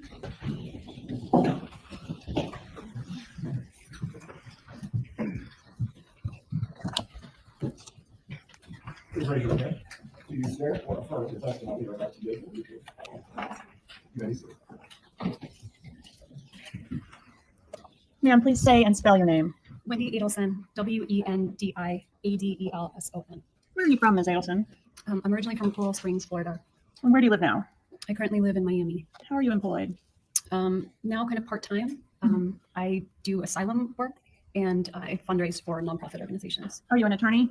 By training, yes. Okay. How long have you been a member of the Florida Bar? Since I graduated and took the bar. Little too fast for my liking. I like to soak it all up like a jury tamp. I'm going to do 1.25. I don't like that. We're going back to regular. This portion has been sponsored by Jury Tamps. Jury Tamps, fit for any key cycle. Let's get into it. In 2006. And are you here today pursuant to a subpoena? Yes, ma'am. All right. And that subpoena confers use and derivative use immunity to you, so nothing you say can be used against you in the future. That is correct. Okay. That doesn't mean you have full immunity from prosecution, but nothing you say here and nothing derived from it could be used in that prosecution. Is that your understanding? That is my understanding. Did you know Daniel Markel? Yes. How did you know him? We were married. When did you meet Mr. Markel? We met in the fall of my second year of law school, so fall of 2004. And where did you meet? Crazy Joe Low. I literally have been having the same thought since I got the links to these and set them up. Literally, I thought the same exact thing.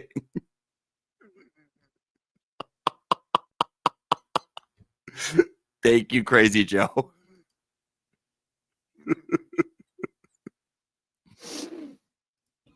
We met in Washington, D.C. He was working there, and I was looking into a summer job in Washington. When did you get married?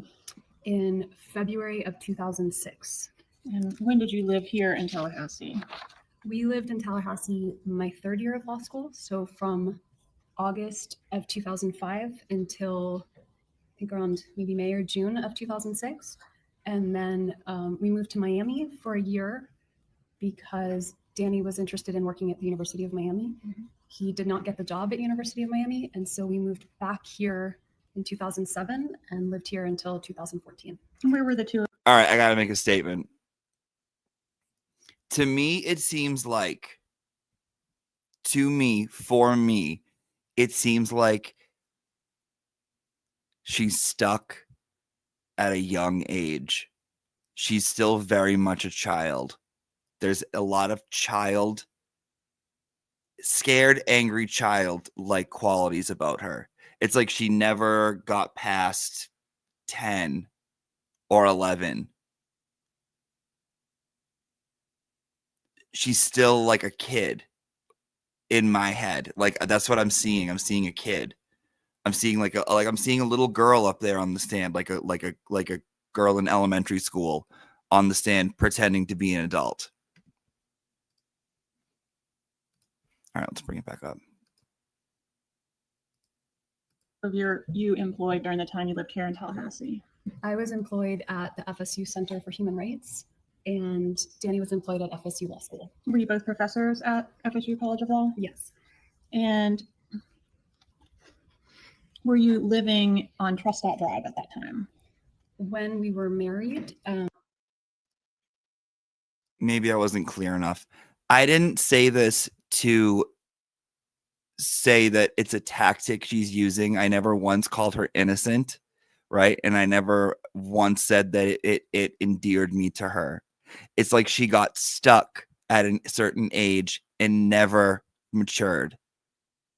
And that's it. Don't put these words on me and say she's not innocent, Jimmy. I never said she was. I never said she was. That's what she uses to. It does not endear me to her. It's like when you are growing up and then something bad happens and you stop right there.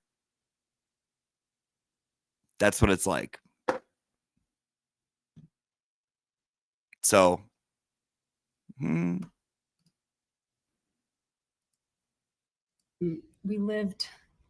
rented a house before that, but at some point, maybe in 2008, we moved to Truscott Drive. And is that the home that he was still living in at the time that he was killed? That is correct. Okay, and you were no longer living there, is that correct? I was no longer living there. All right, at the time he was killed, you two had children together, yes? Yes. And how many children did you have? We have 2 children. And what are their ages now? They are 13 and 14. What about at the time of their dad's death?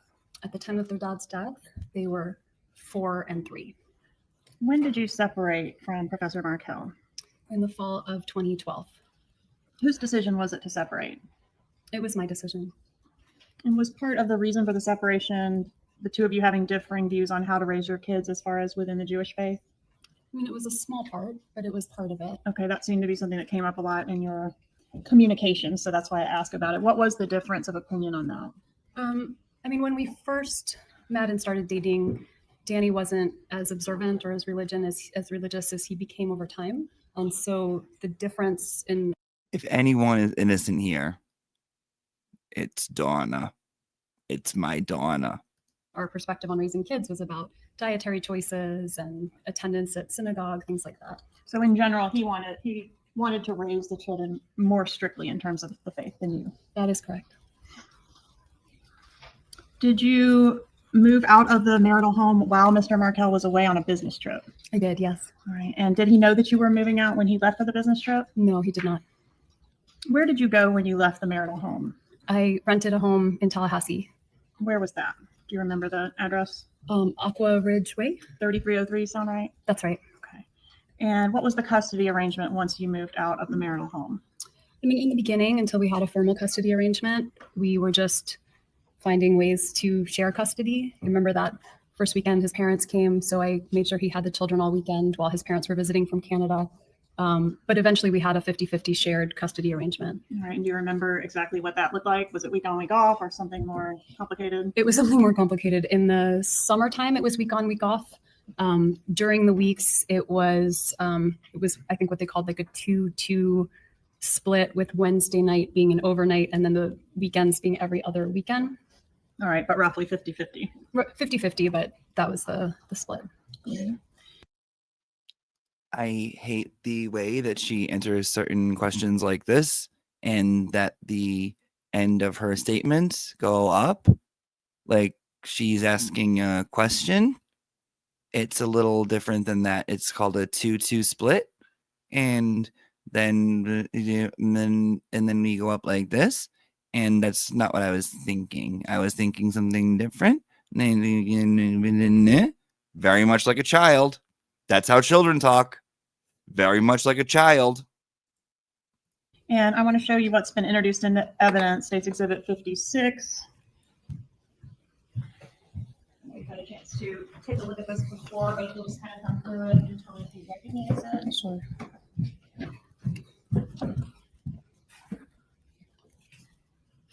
Do you recognize the exhibit? I do. Is it a fair and accurate copy of your divorce file? It looks like it, yes. All right. And is it fair to say this was a contentious litigation process that you had with your ex? It was. And I want to ask you about a specific filing in there. It's on begins on page 43. And it's in reference to a filing on January 14th of 2013, where you were looking to relocate with the minor children. Do you recall that particular filing? I recall the filing. You said 43. I'm not sure I'm. Oh, okay. Yes, ma'am. On the bottom, there should be page numbers for you. Yes.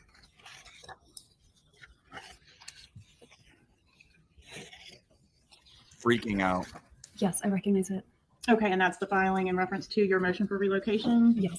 Okay, and did you file this motion with the intent to not be successful? I'm sorry. I You don't understand the question. suggested that you never thought that was going to be successful, did you? I thought there was a small chance that it would be successful, but not very likely, no. Okay, and weren't you thinking, well, maybe Danny would be happy working somewhere else because he's mentioned applying elsewhere, so maybe he'll allow the relocation? Were you Well, thinking he that? and I talked about the relocation. So when we talked about it, he thought, well, if I can live nearby in Miami, that might work. And then I could commute to FSU. I didn't mean for him to leave FSU, but he wanted to leave FSU at some point. So that was just a matter of time. So you thought it might be successful? Sure. I mean, I thought it was possible, but not likely. All right, and page 46 of that document, paragraph E references the job offer. The wife also desires to relocate to South Florida in order to provide a better quality of life for the children by increasing their access to close family and providing more stability and consistency. Why is he blinking? Who is the close family in South Florida? The close family would have been my mom and my dad and my brother. Which brother is that? My brother that's here today. Charlie Adelson? That's correct. Okay. What's your mom's name? My mom's name is Donna. Donna Adelson? Yes, that's her name. What about your dad? My dad's name is Harvey. And where did Donna and Harvey live back in the time frame between 2012 and 2016? They lived at the home I grew up in Coral Springs. And how far do they live away from you currently as we sit here today? Currently, depends on Miami traffic, but anywhere between 15 minutes and an hour. All right. And what kind of a relationship do you have with your parents as we sit here today? I have a good relationship with my parents. And has that always been the case? I would say so. Can you describe the relationship that your mom has with your boys? I think it's very loving. I think she's a very dedicated grandmother. She spends a lot of time with them, doesn't she? She does, yeah. And when they were little and you first moved there after Danny's death, how much time was she spending with them? When I moved there after Danny's death in 2014. How much time was your mom spending with the boys? I mean, we were all living together at that point. So we were spending every day.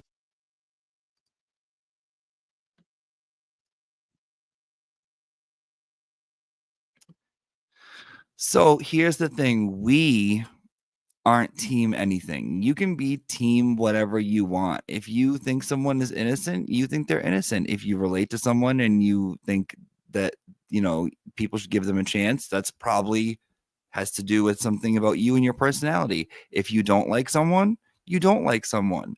There is no collective. There is no group think.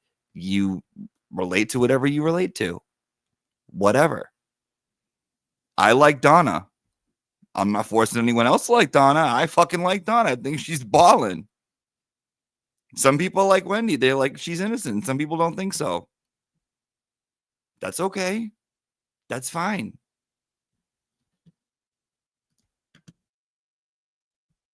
Stay together. How were your parents employed? Are they retired now? They're retired now. What are they retired from? My dad was a dentist, and my mom used to coordinate, kind of be like an office administrator at his practice. Did she write the checks at the practice? Paychecks? Yes. She handled all the bookkeeping. What was the name of the practice? The name changed over the years, but probably the name when they retired was the Adelson Institute. And were your parents wealthy at the time that your husband was murdered? I mean, my parents worked their whole lives to support us, right? So I think the business did well for a period of time. About $2 million in profit each year between 2013 and 2016. Sound They right? never talked to me about money, so I have no idea how much the business made at any given point. Did you discuss your marital problems with your mom at all? I did, yeah. Okay. What about the resulting legal issues? Was your mom read in on those things? I mean, I definitely updated her about the results of the relocation when that petition got denied, but not kind of the ins and outs of every part of our divorce. Okay, this woman right here is me in the green mask. I don't care what anyone says. That's me. I was at this trial. This lady, this little girl right here in the glasses is adorable. I love her glasses and she's fashion. What about your dad? Was he invested in your divorce status? I think the same as my mom, just worried about me and worried about the boys. What about your brother? Did he take an interest in the ins and outs of your divorce? No, not really. Did he need to protect you from Dan Markel? No, I mean, I don't think I need protection. Were you physically in danger from Dan Markel? No, I wasn't in danger. Did the litigation revolving around the divorce and the subsequent issues that arose, did that impact your family back in South Florida? I mean, only to the extent that I think they felt bad for what I was going through, but. I want to show you an exhibit that I've marked as State's Exhibit 59. Sorry, 57, Your Honor. Here as well. Does that look familiar? I don't remember it, to be honest. It's from 10 years ago. Take a moment to look through it. Sure. When you're done, I'll let opposing counsel take a look at it, but go ahead and let us know when you're done reviewing it. Oh, hi, Rashy. Okay.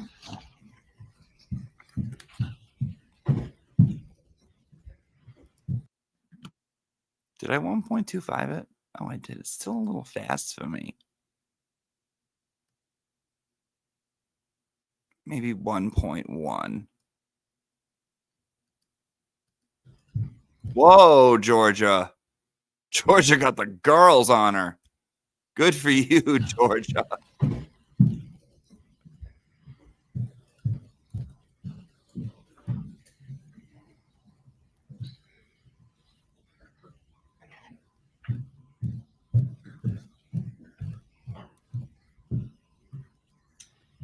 All right, are those emails between you and your mother? I don't think I responded. I think they're just emails from my mom to me. No? Okay, mostly all from your mom? Yeah. Okay, and the email address says, I think it's something like Wendy Harvey. Can you tell from the content that it's your mom typing rather than your dad? Yeah, the email's Donna Harvey, my two parents' names. So they've been married over 50 years, so they have a joint email address. Cute. So it's from both of them. That's okay. Cute. So what I want to draw your attention to is page 2 of that exhibit, that first paragraph there above the word response. Did you have an opportunity to read that? I read it real fast, Kind of but scanned. I can And, read it. and what I want to draw your attention to is specifically the part that reads, your father has made numerous trips by plane for weekends and changing the patient schedules around so he can continue to spend significant time with the children. Did you, Are you objecting, I just didn't hear it. Didn't hear it. Judge, at this time, I'd ask to move this exhibit into evidence. No objection. It's 57. Thank you. So that paragraph, isn't that paragraph going into detail about how the issues surrounding your divorce and litigation is financially impacting in a negative way your parents' business? That's what my mom says here, yes. Okay, and it also says, additionally, this loss of income affects my family because my older brother, also a dentist, purchased the practice from my father in mid-July 2012. He has a monthly payment to make to my father. I told you guys, but no, I told you. Rashy got it going on. He's a handsome man. Huh.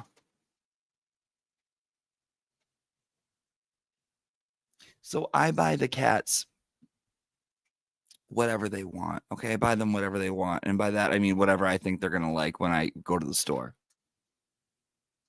What's the only thing they really, really want? Is a paper bag turned over on its side. That's all.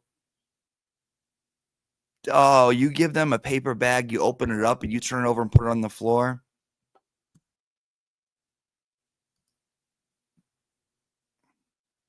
It's over. It's all over. So if you hear crinkling, that's what it is.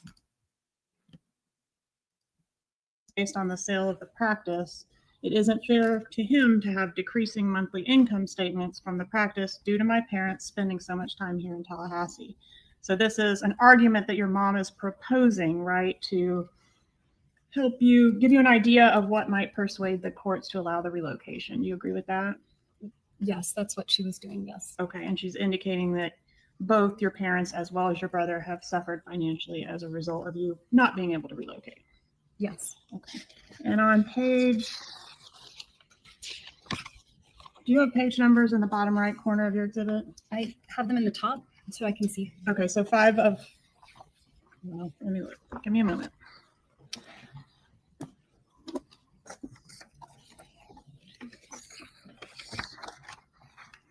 So it'll be the second email in your packet, page 1 of 3. Ooh. Okay, you see that? I see that page. Okay, and there's a rest of your life highlighted or underlined in the center and in bold. Do you see that? Yes. Okay, right before that, it reads, however, the rest of your life and consequently Dad's, mine, and yes, even Charlie's will be affected by how well you can perform / act before July 31st. You need to be a good actress when you, or you can be a good actress when you want to. I've seen you in action. You need to put on the performance of your life. Jibbers hasn't beaten the Adelson family yet. Who's Jibbers? Jibbers, she's referring to Danny. And was Jibbers a name he went by or just something you called him behind his back? Jibbers was a silly nickname that I gave him during the divorce proceedings when he was being pretty scary and threatening, and it kind of made me feel less scared of him. Okay, so not something you called him to his face. No. But that was a word that was only used to describe him. Yes, it was a nickname. Okay. So in this, again, your mom is referencing how everyone's life is being affected by this relocation, including your brother, Charlie. Do you agree with that? That is what she said, yes. All right. Is your mom overprotective of you? Yes. All right. And is it fair to say she's, a little on the controlling side? I don't think she's controlling, but she's definitely overprotective. Did she ever try to micromanage your life? Maybe, yeah. Did she have an interest in who you were dating and who you weren't? Did she or did she not look like she was about to cry right there? Gotta be so over protected. Maybe, yeah. Did she have an interest in who you were dating and who you weren't dating and who you should be dating when you were single? I think she was usually disappointed that I wasn't dating more. Okay. For example, She wanted you to get out there and throw it around. She wants you to get out there and throw that thing around. like not let you drive to and from Tallahassee to South Florida? Well, I used to drive before I had the boys, but they were young and she preferred to come with me and give me some extra support. So what would that look like if you were going to take a trip to South Florida? Would they come up here and get you or? No, sometimes I would go myself with the kids, but I was breastfeeding both of them. So it usually looked like me breastfeeding a child while I entertained the other in the I thought she didn't get in the car without her mother. So she got one-on-one thing, one-on-one over here. And then she's driving. As she's driving, she has 2 kids on one. She is using her foot to drive like that. Yeah, I got red socks on. That's what she's doing? Okay, hon. Humka rest stop. So it was a lot. It was helpful to have some backup. All right. And so that time frame you'd be referencing is like the 2013 time frame? Because not around the time of Danny's death, you wouldn't have still been breastfeeding, would you? If Lincoln was 3, no, I would have stopped maybe the year before. Okay. So maybe 2012, 2013. Okay. And wasn't it true that around the time of the death, they were still doing this practice where they would prefer to drive you to and from South Florida? I mean, not every time, but sometimes. Okay. And would your mom sometimes enlist your brother Charlie to convince you to do certain things in your personal life? Can't really think of an example of that. Well, dating Dave was a big one on some of the materials I had. She got those crazy eyes. I'll set you up to get killed sometimes. Crazy eyes. Yeah, people like Dave. All right, and your mom really liked Dave. Yeah, everyone liked Dave, but we were just friends. Why did he just get an erection? And did she try? So she would try to get Charlie to convince you to date a certain person. I don't think she was getting Charlie to convince me to date Dave. I think everyone liked Dave. All right, and would she try to get Charlie to convince you to do certain things as far as your professional life, what jobs to take? No, I don't She think didn't do so. that. Would she try to get Charlie to do certain things like advise you on investment decisions, whether or not you were going to buy a house, for example? I don't think so. I don't remember that. Danny and I made that decision together. Once you had left Dan and you were living separately, did you look into purchasing a home here in Tallahassee? I did, yeah. And did your brother Charlie convince you not to do that? I don't remember him convincing me not to. The only reason why I didn't was because I was waiting on the money from Danny from the settlement and he didn't pay it, so I couldn't afford the house. And your mom didn't want you to buy the house, did she? That's not true. My parents were looking to buy a house in Tallahassee as well. Okay. Did you have Bitchy. strike? Generally speaking, does your mom manipulate the personal lives of her children? Is your mom, like, if she's really upset about something or worked up about something, is that something that your brother Charlie's going to hear a lot about? Who's going to hear more of it, you or Charlie? Well, if my mom's upset with me, probably Charlie. And if she's upset with Charlie, probably me. Oh, Okay, so do you get a lot of that? Do you hear a lot about, let's go back. Let's go to before the murder. Did you get a lot of Donna just giving you an earful about what Charlie needs to be doing? Probably at some point. What was Charlie doing with his personal life? What did his personal life look like? At what point? You know, she'd pin us against each other. You know, if she was mad at Charlie, then I was the favorite. If she was mad at me, then Charlie was the favorite. You know, we had to prove our love and how much we talk shit about the other one. And, you know, just normal, regular. She was fine. Before the murder? I mean, at what period of time? Before? All of them. Wasn't it just a revolving door of girlfriends? Right, but my mom didn't complain to me about that. She didn't mind that with him. Because she liked him out there. I don't understand the question. She didn't mind if he went from girl to girl to girl. That was acceptable. She didn't really weigh in on it, no. Who talked to her more, you or Charlie? Charlie. A lot more, right? No. At the time of Dan Markel's murder, were your parents extremely angry with Dan? At that point, no. They were in a much better place. Because they knew he was going to be killed. Direct your attention to an interview that was conducted on, I think this was your law enforcement interview. So July 18th, 2014. And I'm specifically for court and counsel looking at page 27, lines 11 and 12.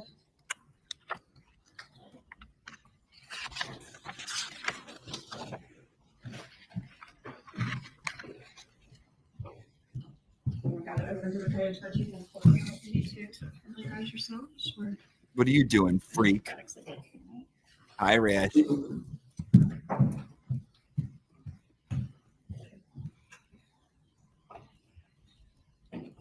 you want me to flip through or just look at this one page? If you'll just look at that one page, let me know that. What's up?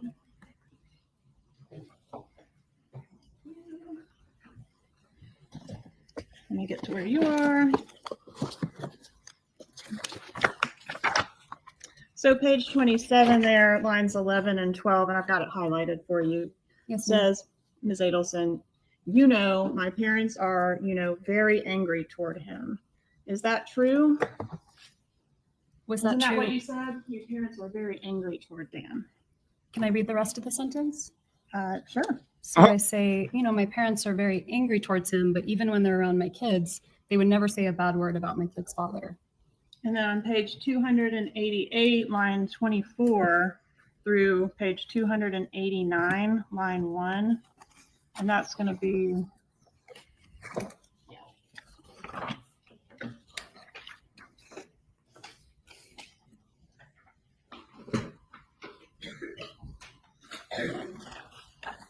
didn't you say, you know, it's like my parents have more reason to dislike Danny than almost anyone else. Is that what you said? That is what I said. And that's because he hurt you, right? And I was saying that in the context of talking to law enforcement for hours and hours and trying to help them figure out who might be responsible. Right. And who did you tell them might be responsible? Well, I told them many, many people, but are you asking about this particular moment right here? You told them your family might be responsible. Or potentially someone to do with a former student or his current girlfriend. I mentioned lots of people that I thought could be responsible. Okay. And of the lots of people that could have been responsible, your family as well. Yep. Because they might have done this thinking it would help you. And that's what happened, right? I'm sorry, I don't understand the question. Your family had your ex-husband killed to try to help you, didn't they? No, that's completely untrue.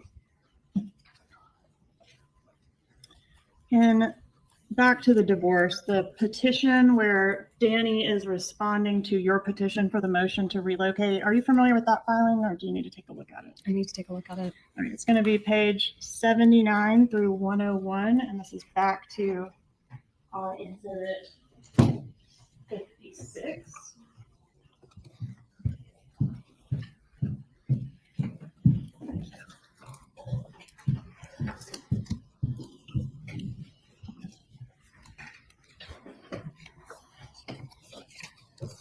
And again, that was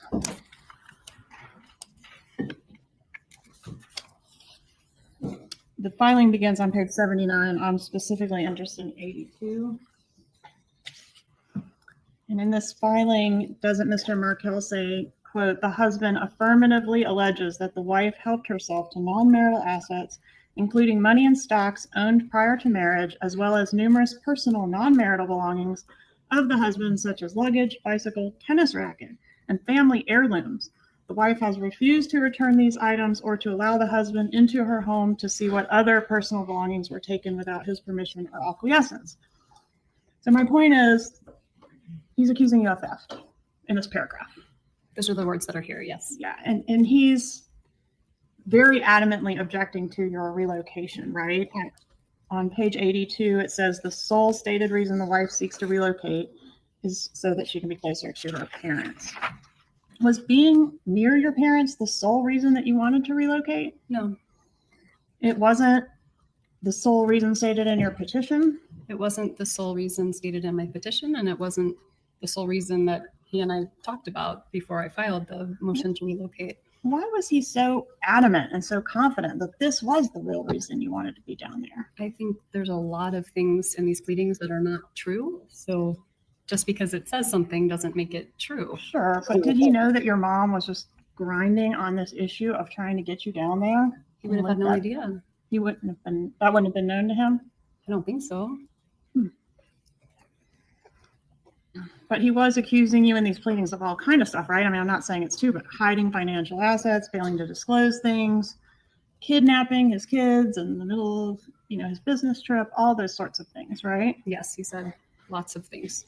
All right, and you said a lot of things too. There's filings going both ways that are pretty venomous. Would you agree with that? I would not agree with that. Yours were pleasant. I'm not saying divorce filings are pleasant, but mine were not venomous.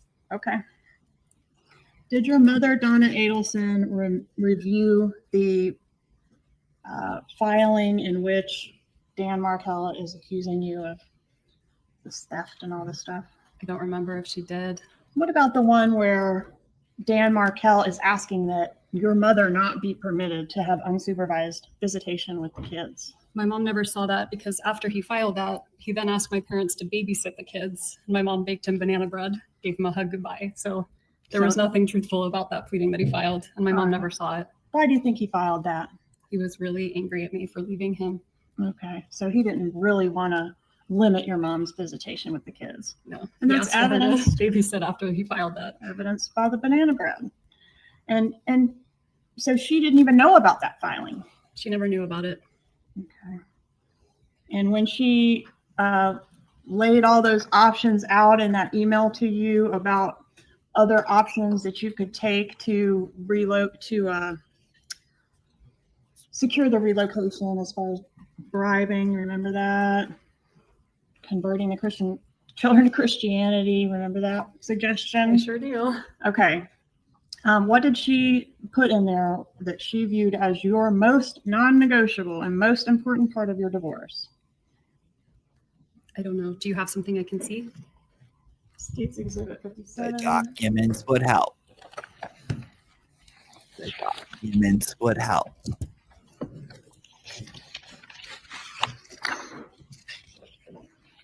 And it is page 1.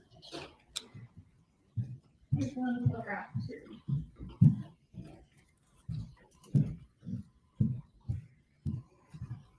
So you want me to read what she said here? I want you to answer the question. What was the most important part of the divorce for my mom? Yes. It says here that for her it was relocation. All right. And did you have 2 8-hour mediations in your divorce? We had 2 very long mediations. I don't remember exactly how long they were, but Did they like result in a time. resolution? No. Was Mr. Markel seeking to depose your mom as part of the divorce? I don't remember that. Do you know if it ever happened? I don't think it happened. I don't remember it. Was the prospect of that upsetting to your mom? I don't think so. I don't remember it, so I don't remember talking with her about it. Or did your mom call Dan any disparaging names around this time frame? Well, I just read them in the emails, but I Okay. don't remember them independently. Okay. Did she call him an asshole? Yes. A narcissist? Yes. A bully? Yes. Religious zealot? Yes. Bastard? That I don't remember. Page 5. Is it page 5 from the first email? Yes, if you'll just go through by the physical pages.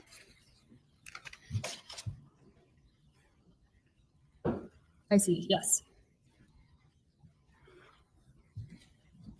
I'm sorry, what was your answer? Yes.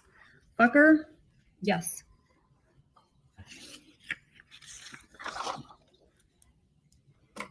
But in all the filings made on your behalf by the different lawyers that you had, and all of the emails that your mom sent, he was never described as abusive. I mean, he was described as emotionally abusive, yes. Can you show me where he was described as emotionally abusive in any of those items? Well, not by my mom, but in the pleadings. Okay, show me that. It's going to take me a while to find it. Okay, well, it's You want me not to- in there, but you can get back to me Well, with it is in there. The comment. She's not testifying. Hold on, please. Approve.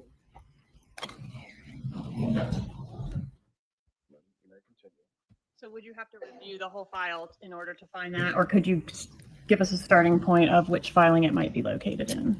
It might be under the petition to relocate. It might be under the, That's a man, Maury. That's a man, Maury. Hey, Rashy. So would you have to review the whole file in order to find that? Or could you give us a starting point of which filing it might be located in? it might be under the petition to relocate. It might be under the initial divorce proceedings.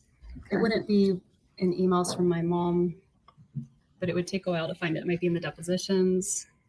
Okay, did you view yourself as being stuck here in Tallahassee once the relocation was denied? I didn't. I mean, I had a really nice life here. I did not view myself as being stuck.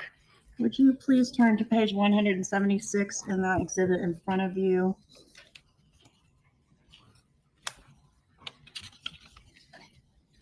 I think it's highlighted for you.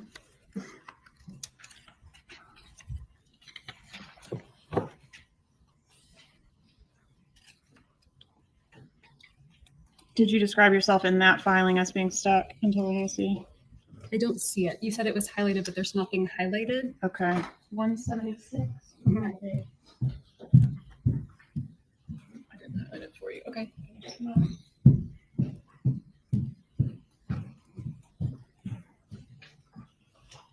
Ick. I see the word stuck. I found it. Okay. So did you describe, at least in one occasion, being stuck in Tallahassee? No. If anyone likes watching trials like this, like just no comment. I just like watching it like just straight up as it is.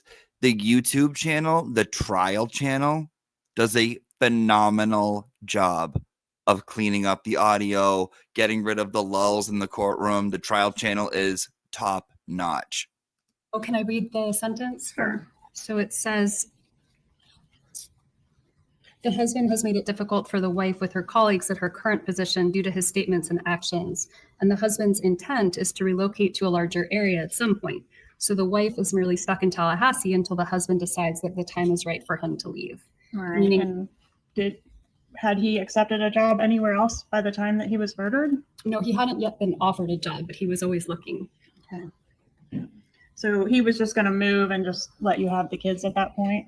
He probably would have done what I did, which is have a conversation and see if it was a place that made sense for both of us to live. And would you have moved to wherever he got a great job and started a new life there? Potentially, yeah. Okay. Did you like Tallahassee? I did. And you said, I think you did say this, but let me clarify. Was your mom aware of the order denying relocation? My mom was aware of the order denying And relocation. what about your brother, Charlie? Was he aware of that as well? I'm sure Yeah. my mom would have said something to him. Because she All right. So did your mom suggest any ways that you might coerce Dan Markel to let you move with the kids to South Florida? Yes, I think we talked about that before. We did. And for this, I'm referring back to those emails. And in particular, the bribe. So another bribe to get him to allow relocation on page 5 of the first email for the defense. Another bribe to get him to allow relocation should be the offer of plane tickets so that he can fly back and forth, right? So you're going to potentially offer this big monetary benefit that would allow him to fly back and forth to work. Is that the idea? I never said that I was going to do any of that. Okay, was that the idea?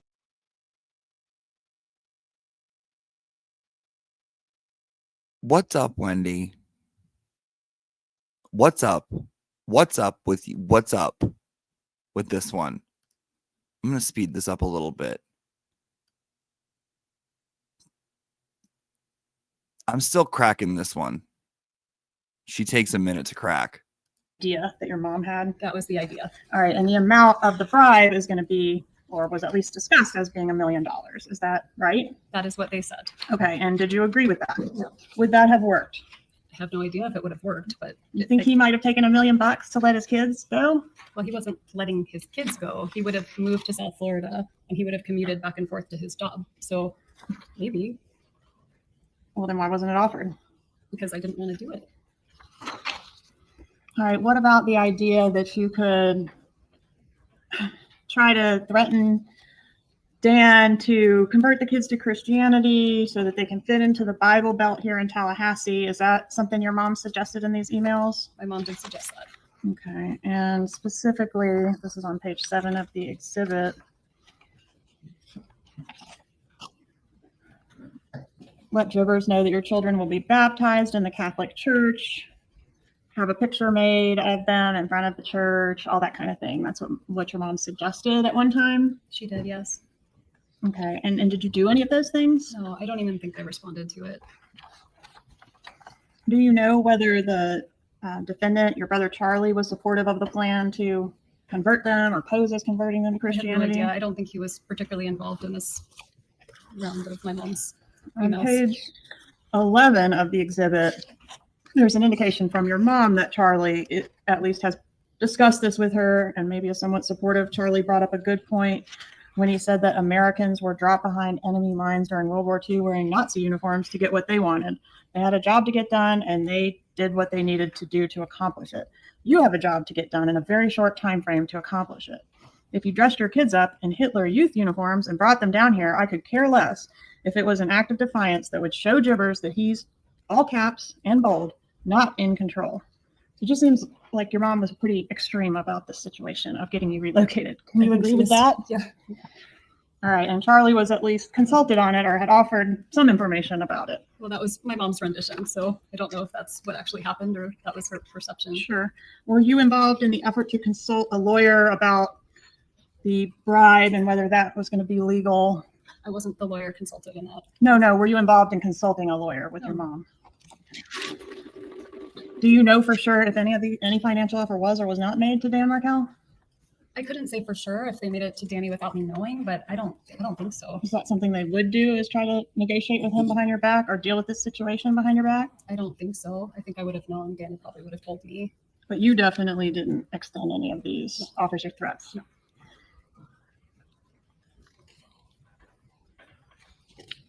When was the divorce final? The summer of 2013. All right, I'm gonna switch gears for a minute and talk about phone stuff. Was your cell phone collected by the police in this case after Dan was shot? I gave the police my cell phone and asked them to search it if it could be useful. All right, and around the time of the murder, was your number 954-803-0079? It was. And can you agree that the numbers, let me show you an exhibit.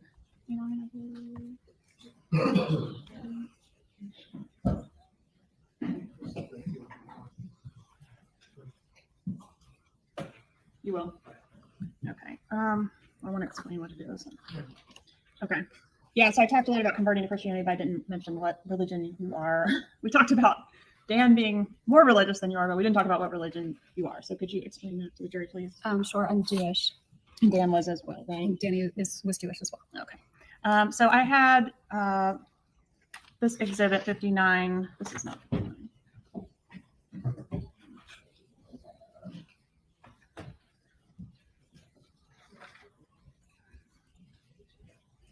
Yes, that's what we did. One moment.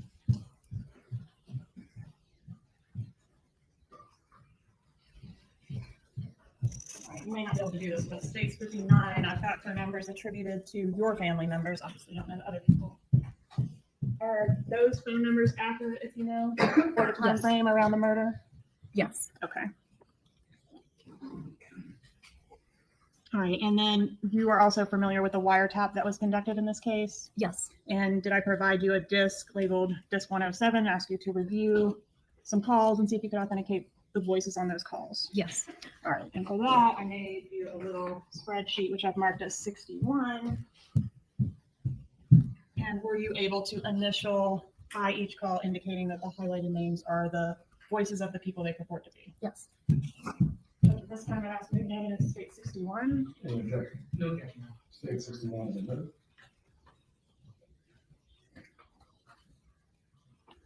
All right, and if we can shift back to, we talked about your divorce being final. Once the divorce was final, weren't there still a lot of filings that went back and forth between both you and Dan Martel?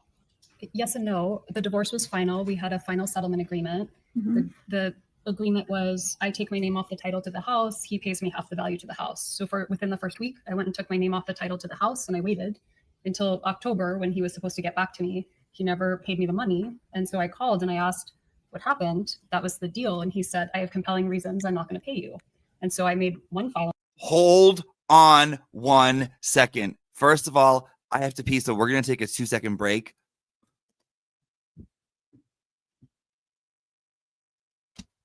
I see a comment that I'm gonna lose it. Hold. First things first. I want to watch the 5-hour interrogation of her when it first happened. Should we do it a class, have it be a 5-hour class, or should we do it over the weekend? I'm going to put in a poll. So, plus poll. Wendy's 5-hour interrogation class this week. I'd rather do it kind of over the weekend because I feel like that's like a special thing. And it's not like a class related thing. Or I could just do it and record it and post it as like a video over the weekend. Start a poll. Okay. So that poll will run while I run to the bathroom. But more importantly, Olaf, I thought the same thing last night. I'm like watching and I'm going, that's Sebastian. That's Ryan Philippi. and Sarah Michelle Gellar. This is Cruel Intentions. This is Cruel Intentions.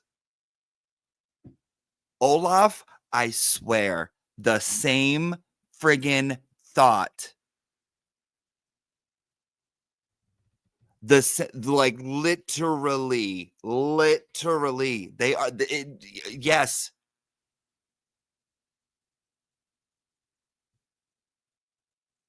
Yes.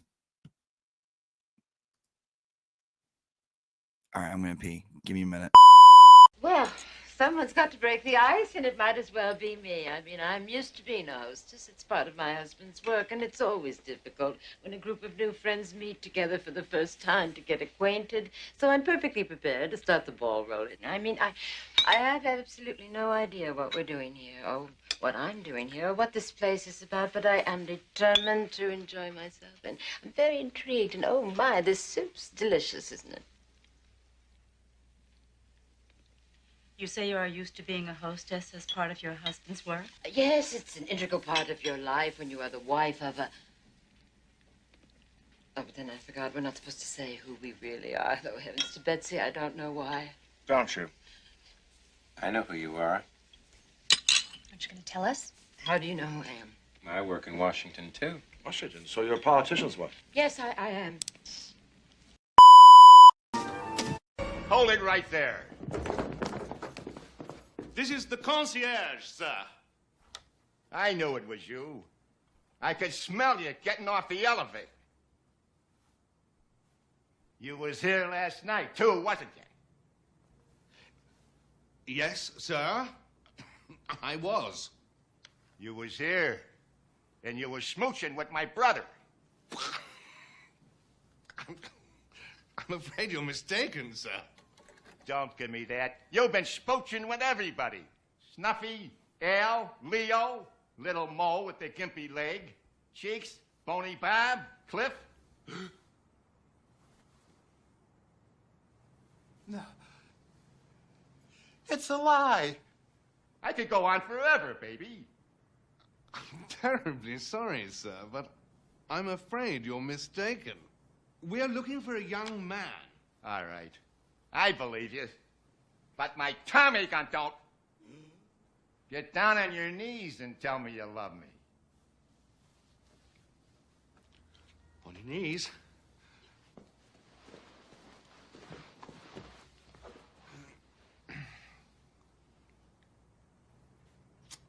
I love you. You gotta do better than that. I love you. Maybe I'm off my hinges, but I believe you. That's why I'm gonna let you go. I'm gonna give you to the count of 3 to get your lousy, lying, low-down, four-flushing carcass out my door. 1, 2.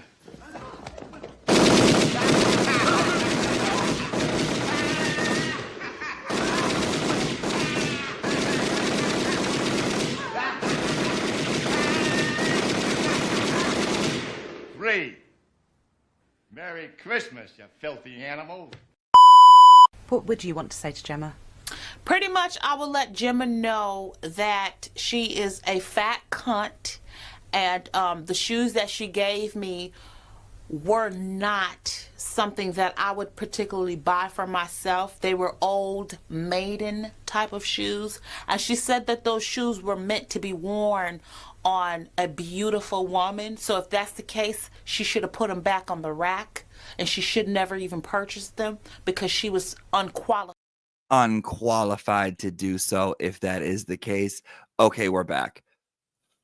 Okay, so I got a very adorable email I was checking while I was pippying, and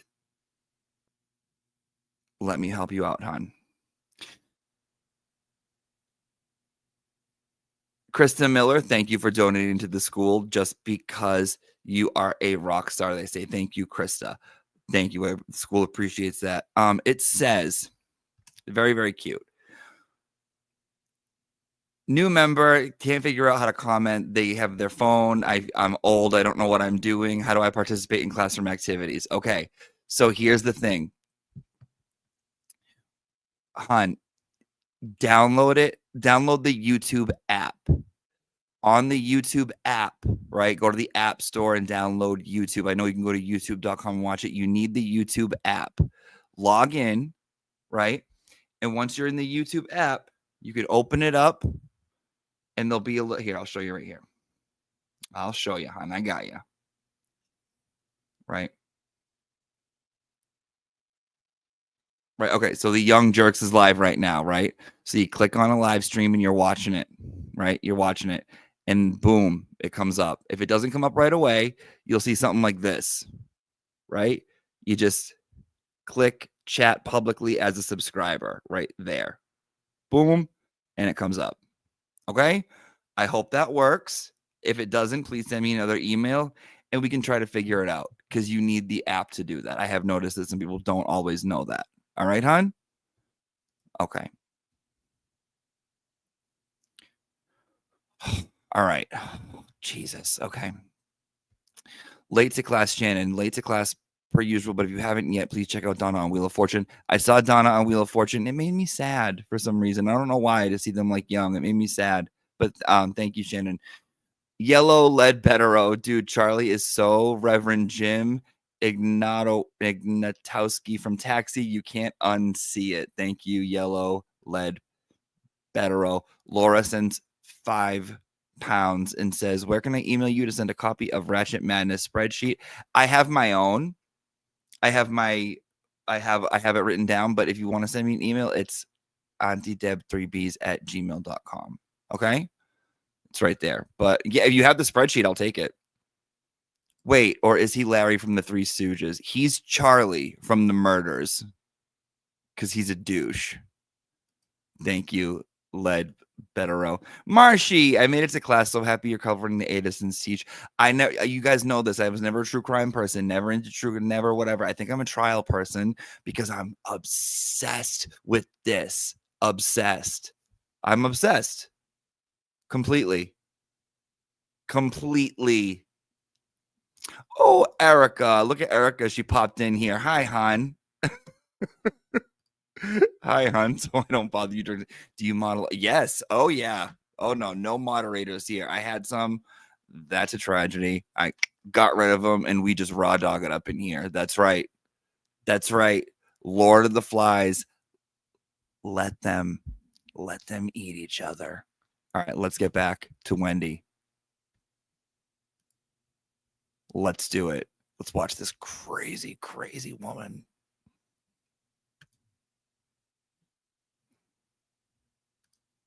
Oh. These hoes ain't loyal. Let's watch. Boom. Where is she? Ooh, over the weekend won the vote. Okay, end poll. Okay, so we'll watch it over the weekend. We'll watch it over the weekend. Perfect. We'll watch her interrogation over the weekend. Yes. Okay, that's exciting. I'll set it up after. A motion to enforce the settlement agreement because he didn't do it.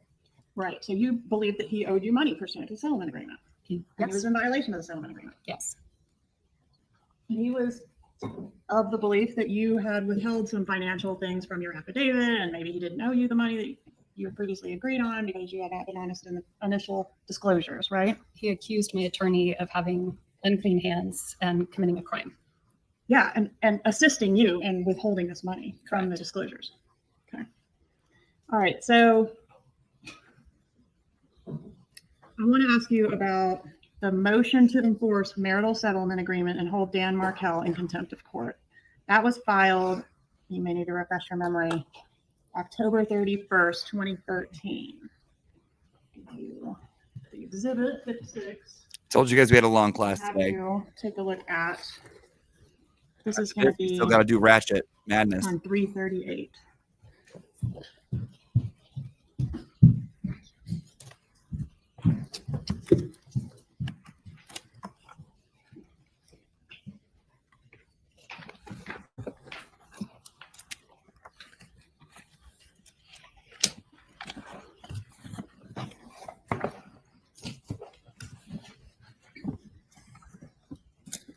All right, could you just read the title, the caption of that filing? Motion to enforce marital settlement agreement and to show cause why the former husband should not be held in contempt of court. What does it mean to be held in contempt of court? It means not to be doing what the court has asked you to do. What can happen to you if you're held in contempt of court? I don't know, really. Could you be jailed? The lawyer. I don't know. All right. And when was this filed? This was you filing it, right? I mean, you're the client. Right. You're asking that he be held in contempt. And I you don't know filed what this. that means? I mean, at the time I filed, which was 10 years ago. Oh, okay, well, refresh your recollection with the document. It goes through 340. The documents, what else? Hey, Charlie blinks, blinky, ugly.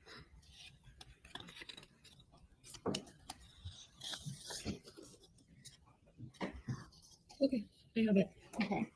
So what was it you were asking for in this motion? It was what I just mentioned. So basically, I took my name off the title to the house. He never paid. This was asking him to pay. Cough up the money or be held in contempt? Yep. Okay. And what day was this filed? This was filed on October 31st, 2013. All right, so Halloween of 13, and that's the same day that you backed out of the contract to purchase the house in Tallahassee, right? I don't remember what day that was. Okay. Do you remember that it was your brother, Charlie, that specifically convinced you to back out of that particular house deal? I don't actually. I don't remember that. Hi, Rashi.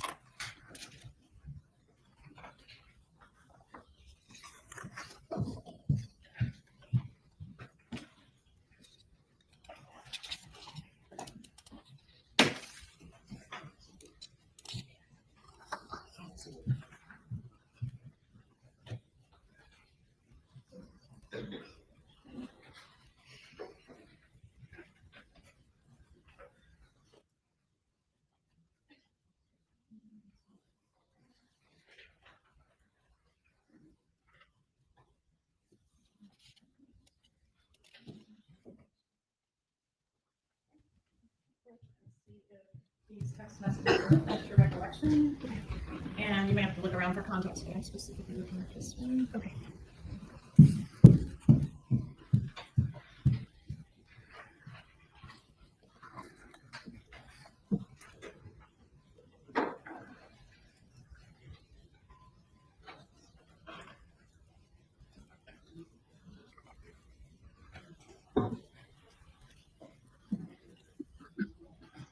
Okay. Does that refresh your recollection? Honestly, I mean, I can read what's here, but I still don't remember. Don't really remember. And after pulling the plug in the house, there were some emails where you were saying you can't answer the phone, you're crying too hard about the house. Like you seem genuinely upset about pulling the plug in the house. Now you don't remember it? Well, it's been 10 years. Sure. So a lot of terrible things have happened since then. It's hard to remember. I really liked the house and was excited about it, but it was more than I can afford at the time. That's what I remember, is talking with the real estate agent and having her say we'd find another house, and it wasn't the right one. Would you have any reason to dispute that that occurred on Halloween of 2013? No, it probably did. I just don't remember. Okay. And then a few months later, on February 14th of 2014, there was another filing. I want to draw your attention to page 379 and ask you what that document is. Do you want me to read the title of the document? Yes, please. Former husband's counter motion to enforce marital settlement agreements, financial provisions, and incorporated motion for sanctions. Do you remember this filing? I don't remember this filing, but in anticipation of my testimony today, I refreshed and reread it. Get a friggin' haircut, would you please? Would your husband give you money to get a haircut? Get a friggin' haircut. You're a mother, for Christ's sakes. I see a lot of people wondering and speculating if she could have been left out of the situation, not know what was going on. The one big thing for me, that makes it seem like she did know exactly what was going on is the fact that Louise, who I trust with my life, said that when they called Katie to let Katie know that it was complete, Katie had already known. The only way Katie would have known is because she saw it happen, because she drove by. So she calls Charlie, or the mother, Donna, who was busy with her sciatica. Sciatica calls Charlie. Charlie told Katie. Very McAlbert. Very McAlbert. Let's continue. Okay, and he accuses you in this filing of breaching the marital settlement agreement in various ways, right? That's correct. Okay, and committing a fraud upon the court by omitting the $200,000 in assets from your financial affidavit. That is what he was alleging. And asked the court to sanction you. Yes, that's what he said. Okay, so again, you're both seeking the court to sanction each other. So them's fighting words and lawyer terms, right? Well, I was filing a motion to enforce a settlement agreement, so I don't think that's really fighting words. That's just asking the court to complete what it already said it wanted to do. Okay. And on page 379, Dan suggests that the court send a strong message about your malfeasance by awarding him the entirety of the undisclosed assets of over $200,000, right? That is what he asked for. Okay, and then on March 10th of 2014, on page 437, do you respond with your motion to dismiss the former husband's counter motion to enforce the marital settlement agreement that we just talked about? I'm sorry, what is the page number? 437.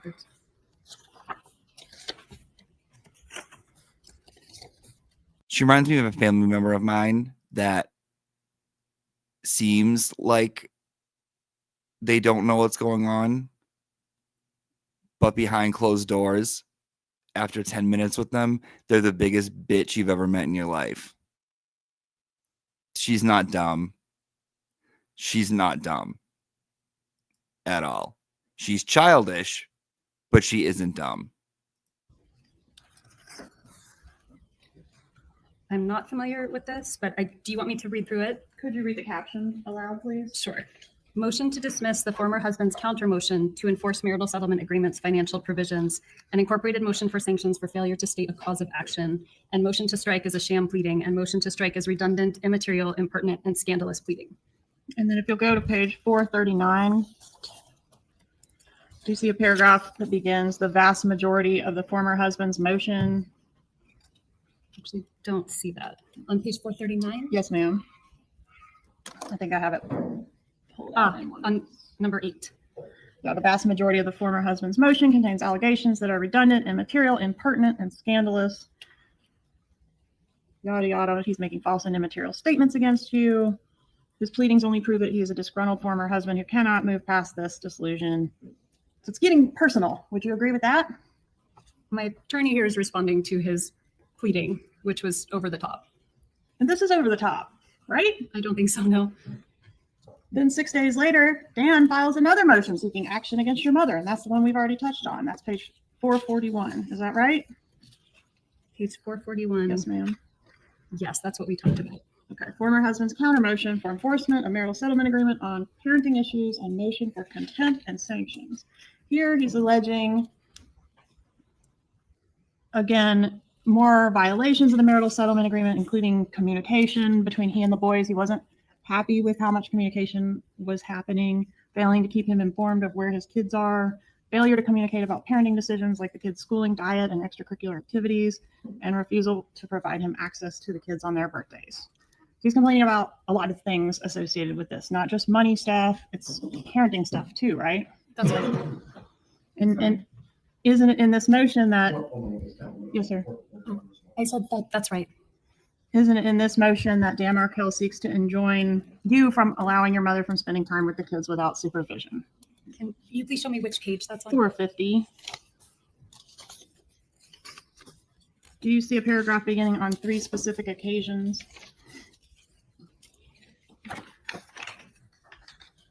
Yes, I do. Could you read that, please? 8A, on 3 specific occasions in November 2013, the children informed Mr. Markell, Abba, Dad, Grandma says you're stupid. When queried as to why Grandma, the maternal grandmother, would say such things, the children replied jointly that it is because she says you are trying to take her sunshines away from her. And continue, please. In December 2013, you don't have to say the name. Your child. My child, the younger son, further stated to Mr. Markell in front of the former wife, Abba, Grandma says she hates you. The children were visiting with their grandparents at that time. Mr. Markell is concerned that continued exposure to such negativity forms a foundation for parental alienation. Is that what he was alleging about your mom? That is what he is alleging in this document, yes. And this was filed in court. He filed this in court. And what date? It will be at the front of the document, right? Yes, ma'am, page 441. Aren't you a lawyer? This was filed on March 26th, 2014. And this was the filing that never got ruled on, right? I don't believe there was any ruling on And this. that's because Dan Markel was killed before the hearing, right? I don't know when it was scheduled for. It wasn't even scheduled yet. Okay. It was waiting to be scheduled when he was killed. Is it fair to say your mom was worried about this motion? No, my mom never knew about this motion. And as I mentioned before, Danny asked my mom to babysit after filing this motion, so I don't really believe anything that's written here. Well, you forwarded this motion to your mother. I don't believe via I did. email. In fact, you forwarded this motion to 12 different people. Your mom, Jeffrey Lacoste, Renee Griggs, Tova Walsh, Morgan Honeycutt, Gary Cohen, Miguel Edmondson, Trey Hubler, Robert Adelson, Rachel Frank, Jared Wright, and some MEHULNYC@yahoo.com. So if you weren't worried about this, why'd you send it to all these people? I couldn't really say. It's been a long time. This is me. This is me right here. MEHULNYC@yahoo.com. So if you weren't worried about this, why'd you send it to all these people? NYC@yahoo.com. Bitch. So if you weren't worried about this, why'd you send it to all these people? Huh? I couldn't really say. It's been a long time. And then a couple days later, we know what happened. So this was in March. So a couple days, I filed it. I sent it to people in July when Danny You was sent killed. it. I'm sorry, you sent it a couple days later. I sent That sent email to 12 different people. in March. Yes. Jesus.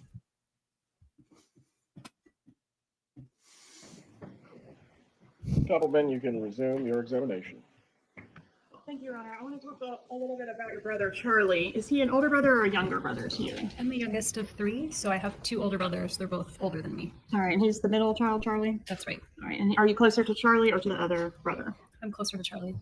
How much time were you spending with Charlie back in 2013 and 2014? Not a lot of time. I was in Tallahassee. He was in South Florida. Did he work a lot? He worked a lot, yeah. And did he work at one location or travel around? He would travel around. He worked at multiple locations. Was he pretty successful in his job? Yeah, he came up with a great business model for what he did, and he worked really hard and was very successful. Was your brother known to carry a lot of cash? Yes. I know, Katie said I know that. he had cash on him sometimes. I never saw large sums of cash. Did you ever see stapled cash? I never saw stapled cash. Were you familiar with his practice of stapling cash together in stacks? No, I never knew about that. Was your brother Charlie protective of you? When I was a little kid. What yeah. about as an adult? As an adult? I mean, not particularly. Is it fair to say that during the year or so leading up to the murder of Dan Markel that your brother did not like your ex? I mean, I don't think he probably didn't like him, but I also think he didn't spend a lot of time thinking about him. Did he ever like him? Yeah, I mean, I think they got along fine. Did your brother ever mention hiring a hitman to kill Dan Markel? No. I'm going to turn your attention to your law enforcement interview, and I'm referring to page 25, lines 13 through 15.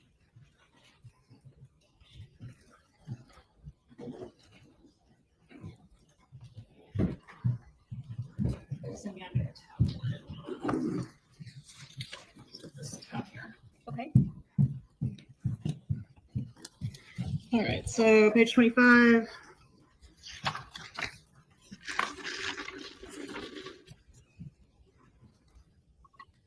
You find it? Yes. Quote, "It was always his joke. He said, I looked."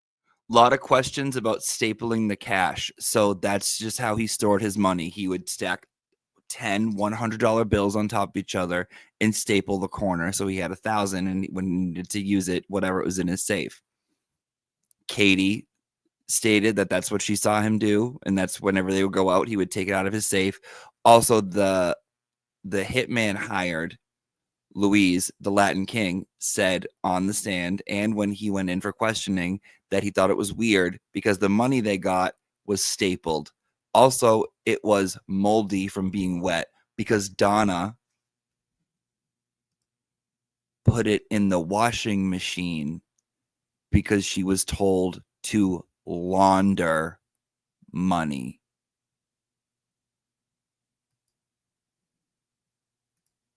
Into hiring a hitman, and it was cheaper to get you this TV. Is that what he said? That was a joke that he made, yes. And hiring the hitman, that was to kill Dan Markel, right? That was the joke. That was the joke that he made in poor taste, yes. Not to kill someone else. No. Well, he never used his name. Okay. Well, he's hiring you the TV because it's cheaper as a divorce present than a hitman. Who else would he be hitting with the hitman? I never really thought about it because it was not a thing that he meant. He just made a bad joke. Well, you repeated the joke, didn't you? He repeated the joke. Didn't you also repeat the joke? To other people? Yes, like Jeff Lacasse. I never said that to Jeff Lacasse. You didn't tell Jeff Lacasse that your brother got you that TV as a divorce present because it was cheaper than hiring a hitman. I may have repeated that joke in the context of the TV, yes. All right. And who is Jeff Lacasse? Jeff Lacasse was a person I dated in 2013. And did you tell Jeffrey Lacasse shortly before the actual murder that your brother really... Okay, that's such a separation compared to not Jeffrey Lacasse we dated or was my ex-boyfriend, was a person I dated. He was a person I dated. She's trying to separate herself from him. He had looked into hiring a hitman. I did not. Did he buy you a TV as a divorce present? Did my brother buy me a TV as a divorce present? Yes, sorry, I should have clarified that. And was the TV that your brother bought you as a divorce present the same TV that was being repaired on the morning of the murder? Yes. Did your mom text you that morning that the repair guy was coming to repair the TV? I don't remember that. Why would your mom have been involved in your TV repair appointment? Because I didn't purchase the TV. The TV was a gift that my brother paid for, but my mom went and got it and he reimbursed her. So the contract would have been under her name and her number. So when the repair guy was coming, they may have called or texted the number on the account instead of my number. Okay. And after the murder, do you recall going to a dinner where you got sick at the table? It was about a month later. And yes, I remember. Where did that dinner occur? Was that here in Tallahassee or somewhere else? No, it was in Miami. All right. And was it like out at a restaurant? It was at a restaurant. All right. And when we say you got sick at the table, did you actually vomit at the table? I threw up at the table. All right. And did you ever hear your brother refer to that particular dinner as a celebratory dinner? No. Did you tell Jeffrey Lacasse that your brother called that a celebratory dinner? I did not. Was that yes, sir? Was that dinner a celebration of the murder of your ex-husband? Absolutely not. That dinner was the first time I left my house after over a month because I was terrified. And if it was a celebration of anything, it was a celebration that I was willing to leave the house and eat a meal. Becoming Do you undone. know Catherine Magdanoa, or have you ever met her? I have met her. Did you have an independent friendship with her, or did you only know her through your brother? I only knew her through my brother. What was her relationship to your brother? They dated at some point. Was there anything unusual about her as a girlfriend from your viewpoint at the time? No. So she seemed like a typical kind of girl that he would date? She did. Did you meet all his girlfriends? I don't know. I met many girlfriends. Okay. Did you meet Whitney Kick? I did. Okay. And Whitney Kick was after Catherine Magdanoa, correct? I believe so. All right. And there's a photograph, I'm sure you recall, of you on the beach with Catherine Magdanoa. Do you recall when that photo was taken? I do. It was Father's Day 2014, so 9 years ago. June 15th of 2014? That sounds right. So about a month before the murder? That sounds right. Where was this photo taken? It was in Miami. I went down to visit my dad for Father's Day. Searching and showing you what I marked as States 35. Is this that photograph? And I've attached the data associated with it. Yes. Okay. Is there an accurate copy of that photograph? Yes. Judge, I'd ask me to know States 35. Okay. That's very fine. Permission to vote? Right.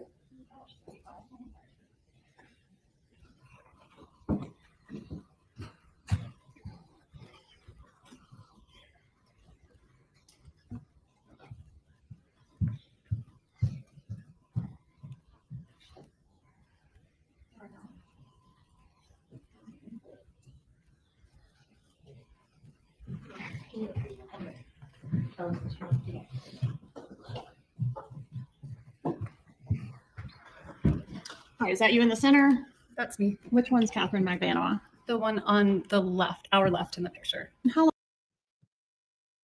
So you don't know her? You just went to high school together? And we heard you guys were at a 4th of July party together and you went to the beach. Did you know her father owned the house? Oh, you did? Oh, you didn't know? No. Did you know when you got there? You didn't? What's this picture of you holding up a sign that says, I know her father owns the house?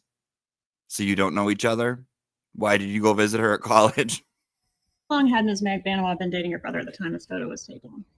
I have no idea. How many times had you met Miss McDaniel at the time this was taken? I think once before. Okay, how many times did you hang out with her total? Just these 2 times. Once at the dinner when I met her, and then once at the beach for an hour. Was the relationship between your brother and Catherine McDaniel serious, if you know? I don't know. I mean, 10 years ago, was it serious? Not too serious? No. It never stood out to you during that time frame as like, oh, this is the one. No. All right, so you mentioned you thought Whitney Kick was after Catherine McDaniel. What about June Mchinda? Do you know which one that is? When you say, do I know which one that is? She's not in the picture. No, ma'am. You're one of your brother's girlfriends, June Mchinda. Do you know her? I met someone named June. Okay, and would you agree that was also after Catherine McDaniel? Yes, that would have been after. When did you learn that Catherine McDaniel was blackmailing your brother for the murder of your ex-husband? Today. So he never told you? No. You testified in Catherine McDaniel's murder trial last year, didn't you? I did, yes. And she was convicted. She was convicted, yes. Of murder? Yes, of murder. Of murdering Dan Markell. Of murdering my children's father, yes. A crime for which she apparently is innocent because she was just a conduit for Sigfredo Garcia. Did you learn that today along with all of us? Well, I learned that someone made that argument. I don't know whether it's true or not true. Okay. You have no knowledge of it. I have no knowledge. In all the years this has been pending. In all of the years this has been pending. Your brother has known who killed your child's father, and you didn't know. I did not know.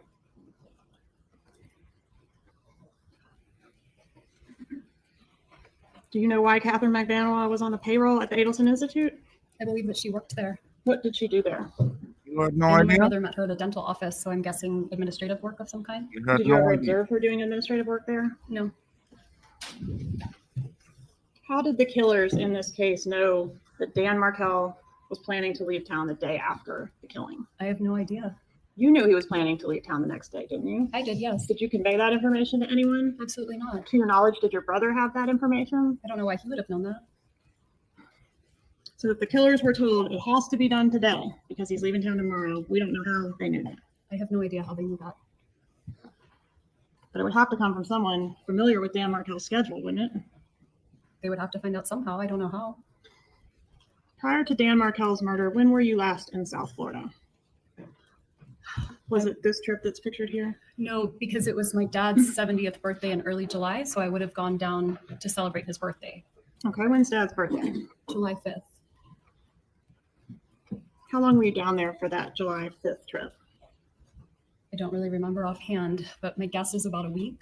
Did you see Charlie Adelson on that trip? Yes. We celebrated my dad's birthday, the whole family and friends, everybody. Did you see Catherine McDaniel on that trip? I don't remember if she was there or not. Did Dad have a birthday party?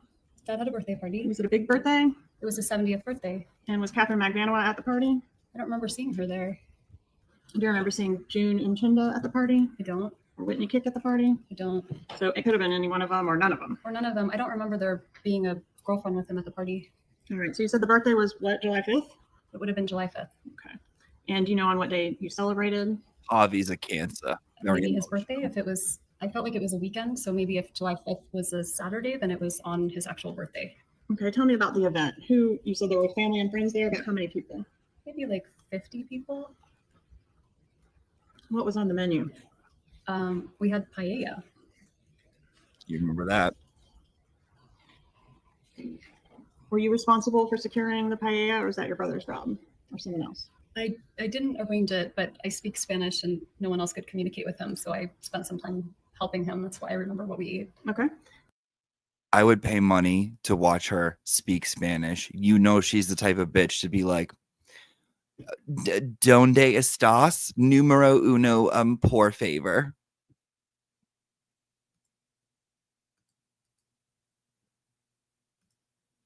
Did your dad get any big gifts for his 70th? I don't remember. Did you, so there was no big lead up and discussion about some big gift that you were involved in, at least? I don't remember. I don't remember if I gave him a present. I hope I did. Do you remember what anybody gave him for that birthday? I really don't. Was the murder of Dan Markell your dad's big gift?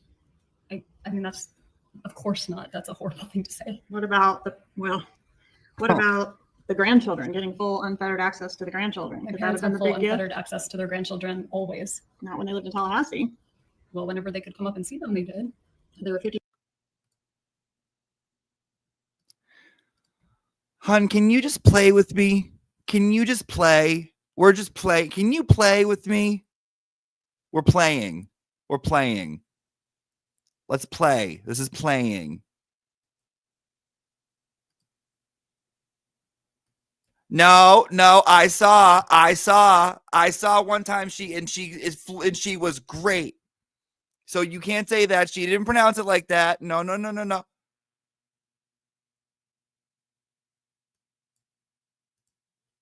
Percent of the time with Dan Markel, right? You're going to a lot of pretend worlds here. On the occasion that we're talking about Dad's birthday, was that one of the times that when you came back to Tallahassee, your parents rode with you and then rented a car and drove home in the rental car? It was. And how long a drive is that? It's about 7 hours. During that 7-hour trip, or at any time when you were in South Florida, was there any discussion of a murder at all? No, absolutely not. Any discussion of what to do about Dan? No. Any further discussion about following, converting to Christianity, any of those strategies? No, that ship had long sailed. Any discussion on that trip about the pending motion to preclude your mom from having contact with the kids? No. What was wrong with the TV that was repaired the morning of the murder? I think one of my boys might have thrown something at it. There was like a little crack in the TV.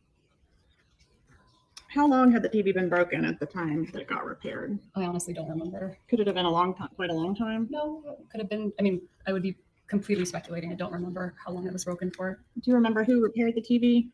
Yes, it was called the Geek Squad. Do you remember the window that the Geek Squad gave you for when they were going to be at your home to do this repair? I do. I think they said it was 8 to 12 or 9 to 1, something like that. Okay. Would you agree with me if I told you it was 8 to 12? That sounds right. All right. And do you recall what time the repairman actually arrived? No, but I remember they came on the early side. Okay. And was the repair done? No. Why not? Because I called my brother to find out how much a new TV would cost versus how much the repair cost, and it didn't make sense to repair it. It's cheaper to buy a new TV. Yeah. The records indicate the repairman was there for about 45 minutes. Does that sound accurate to you? So that's my best. Sure.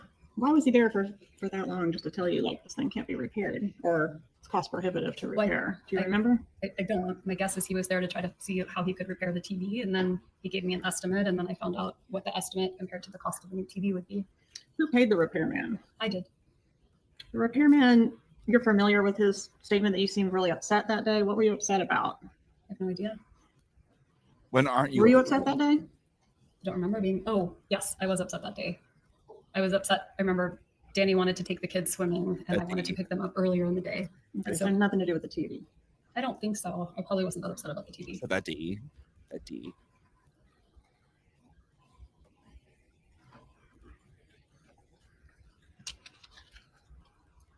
Did you ever use the TV as code for the murder? No. Did you ever hear your mom do that? No. Who would do that? Do you remember on July 13th, 2014, seeing Jeffrey Lacasse at your place on Aqua Ridge? Do you even remember that evening? I don't remember seeing him at my place because by that point we were kind of broken up. So I don't think I would have seen him at my place. All right. So on that occasion, you couldn't have told him you wanted to share something with him in confidence? I think that would be very unlikely. We had kind of broken up at that point. And you couldn't have told him about telling the statement about your brother really did look into hiring the hitman? I can't imagine I would have said that. And when did you break up with Mr. Lacasse, or when did the two of you break up? It would have been end of June 2014. So not 4 days before the murder? No. All right, so end of June 2014 would have been the last time you saw him. No. I saw him after that. We were talking and kind of figuring out what we wanted to do, but we had gone on a trip to Gainesville the last weekend in June, at which point we had a big argument and I really didn't want to be with him after that. So at that point for me, I was pretty much done, but there were more discussions until it, formally ended. And when was the formal end? I remember seeing him that Monday night and telling him I wanted to have some space. Okay, so 4 days before the murder? So 4 days before Dan was killed. All right, and that was that the end of your relationship with him? When I told him I wanted some space, yeah. Okay. Where did you go after the TV repair man left? After he left, I stayed at the house for a while and I was working on some pieces of writing. I was talking with various friends. I had a friend in town interviewing for a job at FSU. I was making plans to go meet her. She's doing that thing. She's doing that thing where you sing something to make it seem like you're doing more of it. She's doing that lying thing. Remember, like we talked about this when I was little, and I would ask my mom what there was for like a snack. She'd be like, "We have cinnamon toast crunch, Oreos in the fridge. I can make you toast." My friend had come over for a job at FSU. I had plans to go meet her. I was going to help her for the interview. I was going to fix the TV. I was doing some writing. The time got too close before her interview. And then I had two friends that I would often meet on Fridays, just Listen. kind of less close. I had working the last, when I told him I wanted some space. Yeah. Where did you go after the TV repair man left? After he left, I stayed at the house for a while, and I was working on some pieces of writing. I was talking with various friends. I had a friend in town interviewing for a job at FSU. I was making plans to go meet her. The time got too close before her interview. And then I had two friends that I would often meet on Fridays, just kind of last minute. And so we made plans to go have lunch. All right. So what time did you leave the house to go have lunch? I really didn't remember offhand, but I refreshed my memory and saw it was sometime around 12:45. Okay. So it makes sense that you might have left your residence at about 12:30. Sure. Okay. And did you go to the crime scene or very near the crime scene on your way from your residence to, I guess, to lunch or to wherever you were going next? No, I did not. So you never turned on Trescott Drive that day? I went to turn on Trescott Drive, but I saw that it had been blocked off by some tape. And so I just kept driving on Centerville. Okay. And when you had to turn around at the tape, right, to go back out? I think I tried to turn right and it couldn't turn. So I would have made like the kind of turn, like a K turn, and kept going. Was there a roadblock there with? There was tape. Yeah. And an officer was there? I didn't see an officer, but I did see a car. A law enforcement marked vehicle? Okay. Did you have any contact with the officer? No. Did you do anything after that to try to find out what was going on down that roadway? No, I just assumed it was weather or maybe a tree fell. Had there been bad weather that day? No, but it was summertime and there's electrical storms and trees fall. So that would have been pretty normal for summertime. Where were your kids supposed to be at the time that you encountered that roadblock? They would have been at school. And that's at the creative preschool? That's right. Who took them to preschool that day? Danny. And who was supposed to pick them up from preschool that day? Me. All right. So did you know for sure that they had made it to preschool that day at the time you encountered the roadblock? I just assumed. I mean, if they hadn't made it to preschool, Danny would have let me know. But did you attempt to call Dan Martell when you encountered the roadblock? No, I didn't think anything of it. I didn't think it was related to the house. Had you talked to Dan Martell or your kids that morning? My kids know, but that would have been normal. And Danny and I tried to get in touch with each other, but we left. We were trying to figure out where Ben was going to go to kindergarten at the time. And we left voicemails for each other, but didn't get to talk. Okay. Did he leave you a voicemail message that morning? He did. Okay. I asked you earlier about him being scheduled to leave town the day after he was killed. Do you know where he was planning to go? He was going to New York to see his girlfriend. The message that he left you that morning, do you remember what he told you in the message? I mean, I think it was about our son's school. Mm-hmm. Other than that, I don't really remember. Okay. Included in that was it included in that message that he was heading to the gym and was going to be at the gym between 9:15 and 10:30 that morning? I really don't remember, but that sounds like it could be what he would leave.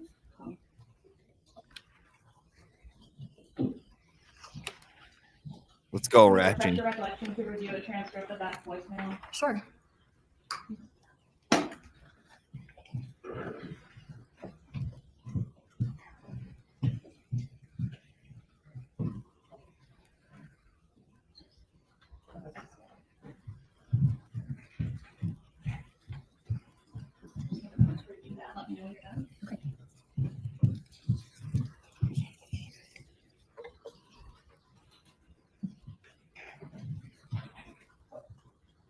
It's like, remember the last voicemail you left, Dan? And it's like, you're a fucking pervert. I hate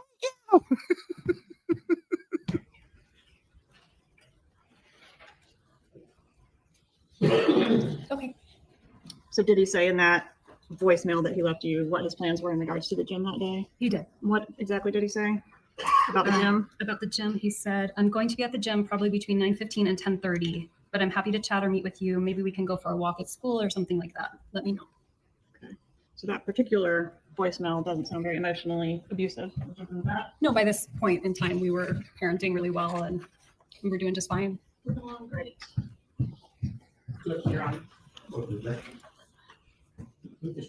I'll strike the comment, Your Honor. Please move on. Did you talk to your brother on the day of your ex-husband's murder? I did. And about what time of day did you speak to him? It would have been right after the repair guys were there because that's when I called him to ask him whether I should get the TV repaired or buy a new TV. So Okay. it would have been morning. How long did you talk to him? I don't remember. Does 18 minutes sound incorrect? That sounds reasonable. Okay. Did you talk to him about other things other than just the TV? I really don't remember what else I talked to him about, but probably maybe I would have asked him about his work or we would have caught up. Did you happen to mention Dan Markel's plans to go to New York the next day? I don't see why I would have. Did you have WhatsApp on your phone at that time? I don't know if in 2014 I had WhatsApp. Now we use it for all the parent chats at school, so it's everybody seems to have it, but I don't know if everybody had it back in 2014. What is WhatsApp? WhatsApp app is kind of an app you would use for texting. Do you know if your brother Charlie had it at that time? I have no idea if he Signal had it app, at that Wendy? time. Did you ever communicate with Charlie through WhatsApp? Maybe. I mean, I don't know if I had it at that time or if I had it later. I probably would have. Just not sure. Yeah. Did you have any contact of any kind with Catherine Magbanua on the day of Dan Markel's murder? No. Did you ever communicate with her through WhatsApp? No, I never communicated with her at all. All right, let's talk about, well, you communicated with her on the beach. I saw her in person, but I'm saying I never texted with her, called her. I never communicated via a device other than in person. Okay. What about when you were talking to your brother? Did she ever get on the phone and speak to you? I don't think so. Okay. I want to talk about where you went when you left your residence on the day of the murder. You tried to turn on to Trescott, and then you ended up where? I went, I was supposed to go to a party that night, a Stock the Bar party. So I went to a liquor store to pick up what they had asked for as the present for their party. So I went to the liquor store, I picked up the alcohol, I stopped, I think I got gas, and then I went to lunch to meet We my saw kids. this yesterday. And the liquor store purchase appears to have occurred at 12:49 based on the receipt. Do you have any reason to dispute that No, that timing? sounds right. Okay. And then from there to the restaurant? Yes. And where was the restaurant located? Mosaic, I actually don't remember. I just remember I would go north on Thomasville Road. All right. And so it's And is the restaurant where law enforcement came to speak with you and you ended up going with them to the police station, right? That's correct.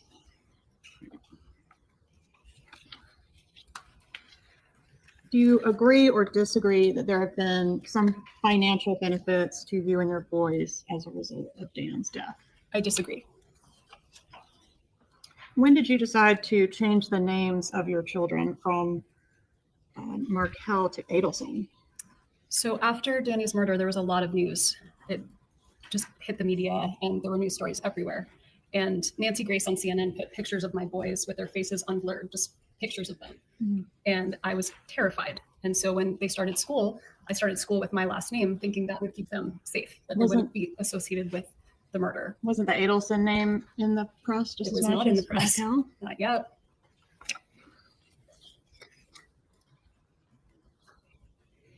Do you agree that you legally changed the kids' names on July 6th of 2015? That sounds right. So it was actually a year after the homicide. A year after. You know, when they were like 4 and 6, you know how much those 4 and 6-year-olds use their last names. When was the last time you talked to your mom? Did you talk to her today, yesterday? I talked to her yesterday. In her emails, and we referenced one of them while you've been here on the stand, she talks about you giving performances and playing roles. Did you discuss anything about what you would do here today in court with your mother? No. Get her. Were you involved in any way in the plot to kill your ex-husband? Absolutely not. Did you know what was going to happen, but maybe not know the details? I knew nothing. Is that why you went to the crime scene on the day of the homicide? I did not go to the crime scene on the day of the homicide. Do you know who all was involved in the murder? Well, I learned today, but at the time, no. Okay. Have you ever privately confronted your brother about his role or possible role in the murder? My attorney has advised me not to have conversations with anyone in my family about the case. But you had a close relationship with your brother at the time of the murder, right? I absolutely had a close relationship with my brother. And how soon after the murder did your lawyer advise you not to talk to your family about it? In 2016. Okay, so what about the 2 years in between? Did you talk to him about it then? I mean, I talked to him about the fact that a murder occurred, but I guess I don't understand the question. But you never talked to him about the suspicions you raised in a law enforcement interview that your brother might have done it. No, I did not. You suspected your brother could have been a part of this, right? I suspected lots of people could have been a part of it. But he was one of the people, right? While I was talking with law enforcement for 6 hours, terrified out of my mind, I offered them every possible idea I could come up with. Right. And one of the possible ideas was that your brother could have murdered your child's father. I didn't really believe that was possible.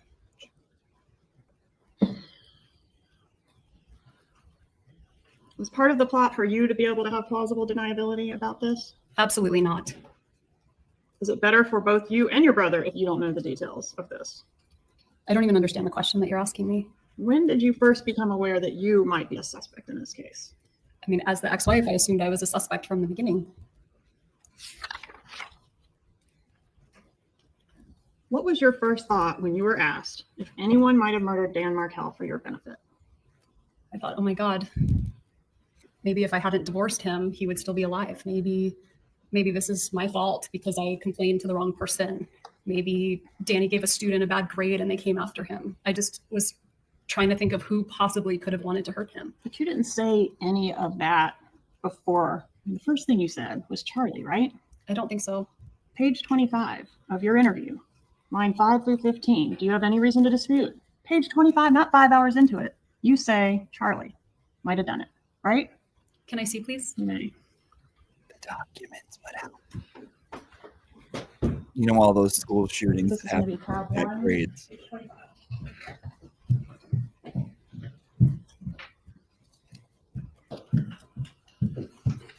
Georgia got her shooketh. Shooketh.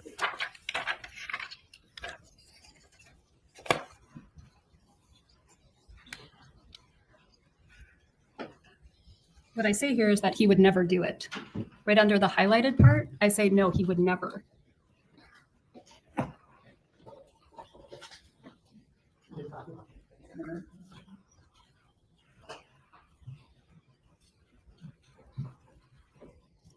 Page 25, line 5 through 15. I mean, my brother, the one, his name is Charlie, the one I'm really close to. He makes a lot of jokes in that taste, and it was a joke he made.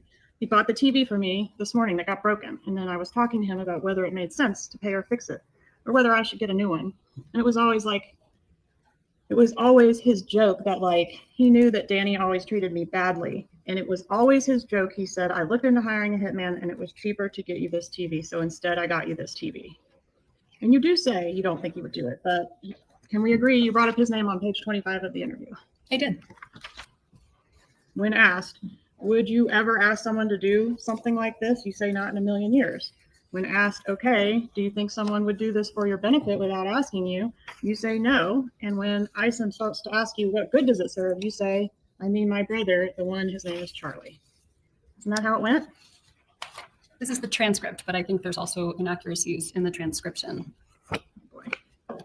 All right.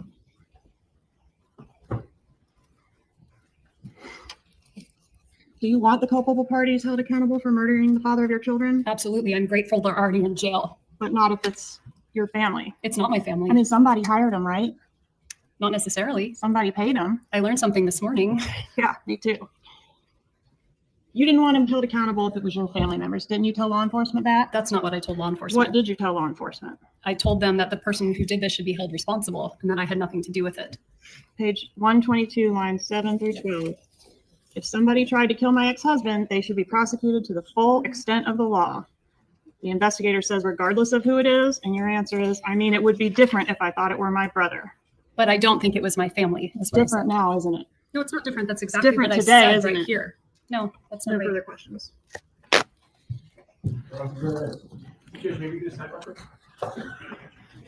This portion has been sponsored by Jury Tamps. Jury Tamps, fit for any key cycle.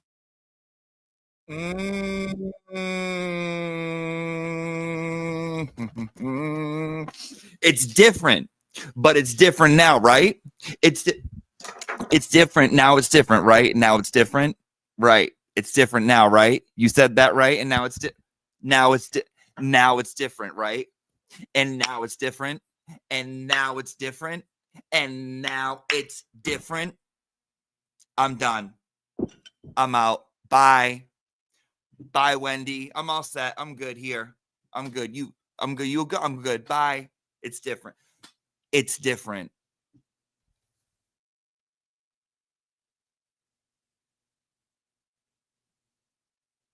Jesus. Okay. Okay, I gotta watch. That's why this weekend, we're watching the 5-hour, we're raw dogging her interrogation. We're gonna.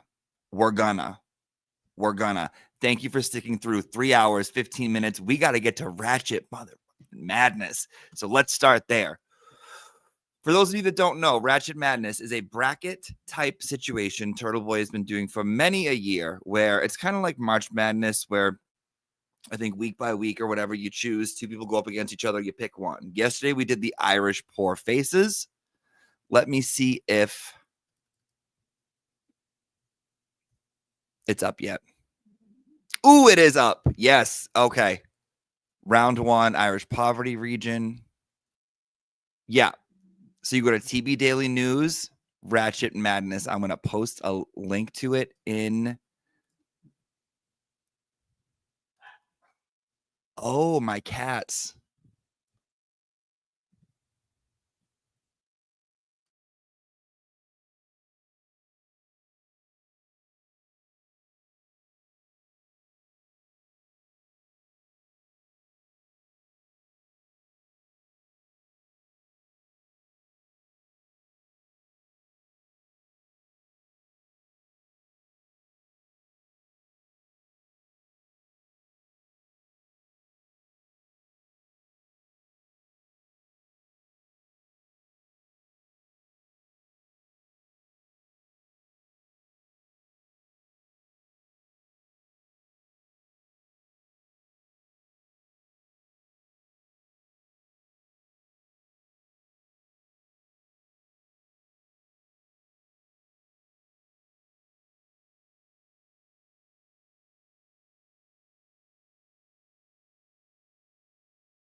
Let me figure this out. Go check on the kitties.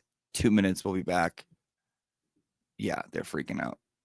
Give me 2 seconds with the kitties who are barking, and we'll Ratchet Madness. Be right back.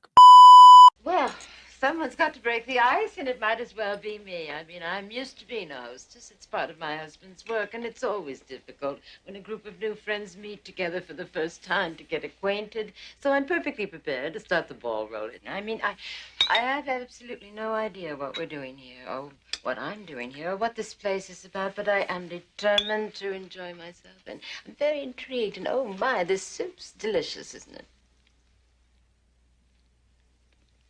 You say you are used to being a hostess as part of your husband's work? Yes, it's an integral part of your life when you are the wife of a... Okay, they're good. Now, let's do our votes for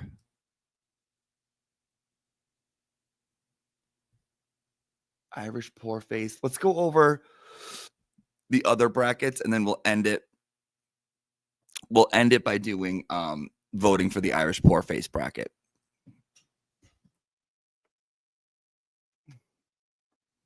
Oh, I set this up. Oh, I set this up today. Oh, I got ready. Oh, bitch, I got ready. Oh, yes, I did. Okay. Right there. Boom, boom. Boom, boom, boom, boom. I'm Irish and poor in my room. Let's spend the night together now until forever. Ah, there we go. Okay, so we did the poor Irish bracket. Now I'm going to tell you my nominations for the normal moms bracket. We're going to leave the ham sandwich in the blue paint for the next time they're voting, because it goes over a little bit of amount of time, right? It takes a little bit. So what you do is 2 people go against each other, and we pick who we want to go to the next level for Ratchet Madness. Okay? For normal moms, We have Proctor versus Megabeth. Megabeth is that heffalump that would show up and be all irritating with absolutely everyone she ever knew. Okay, I just don't like the way she looks. Yes, Proctor. Although Proctor gained weight, he gained weight and he went on 2020. Who's more Ratchet, Megabeth or Proctor? It's a hard one.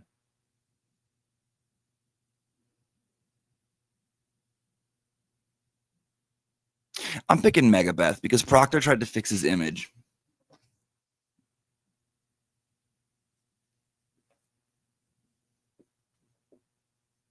Next part. Ken Mello versus Rafferty. Rafferty retired. I'm going to give it to Ken Mello.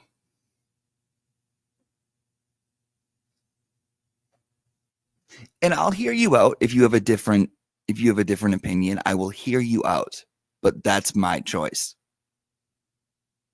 Next we have Julie Nagel. You know I can't stand her. So she automatically would win versus Jack Lou. Have you seen Jack Lou? He's the worst. As much as I can't stand Nagel, I'm giving it to Jack Lou.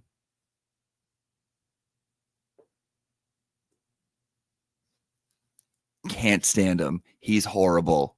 He will make you want to scream and jump out a window. Next, this might be controversial. We have Man Shannon versus Good Time Jewel Carp. Listen, as much as we can't stand Man Shannon and his resume, I got personals. I got personal beefs with my Good Time Jewel Carp. That wench is going on the board.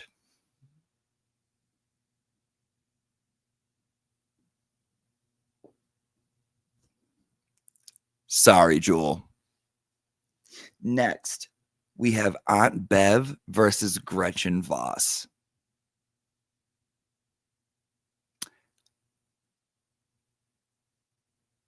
I don't know why my Aunt Bev is in here. You know I'm an Aunt Bev apologist. Voss gets my vote. What? Did Jimmy flip? What? Did you get a couch? What? Blah, blah, blah. Next, Coffin Slopper versus M. William Phelps. I'm going to give it to Phelps because Phelps really screwed himself in a really shitty way, and I knew it the first time I laid eyes on him. Phelps gets it for me.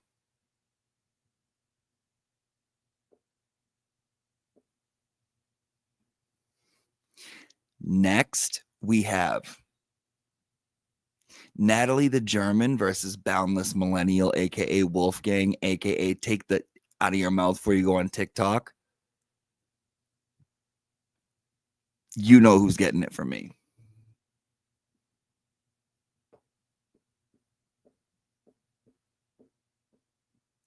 Last but not least, Brian Albert versus Matt Valentinus. Matt Valentinus was involved in getting things together for, I think, M. William Phelps for the podcast.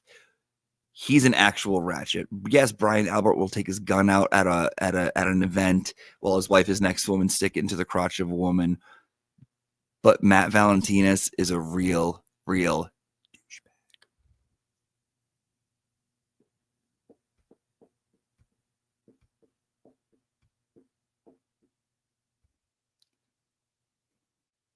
Sorry. That's my pick for the normal moms. Listen, I know not everyone knows who all these people are. We're going to go over it, okay? This is just my pick for now. But now we're going to vote in the Irish poor face category.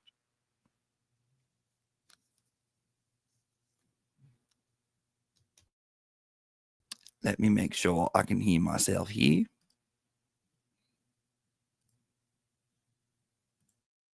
Okay, I can.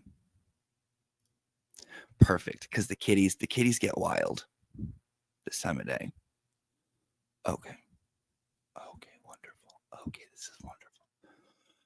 So let me share the link.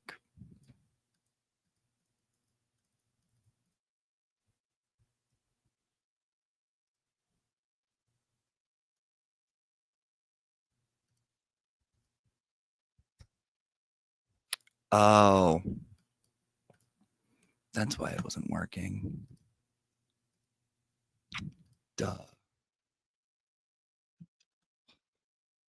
James. Get it together. James, get it together.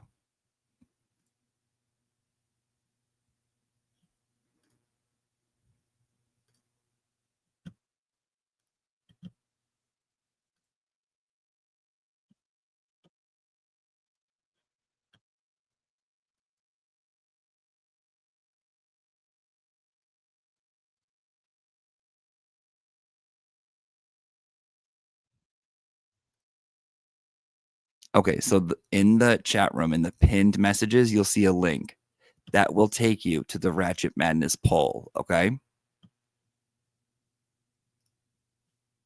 Now let me share my screen and we'll vote.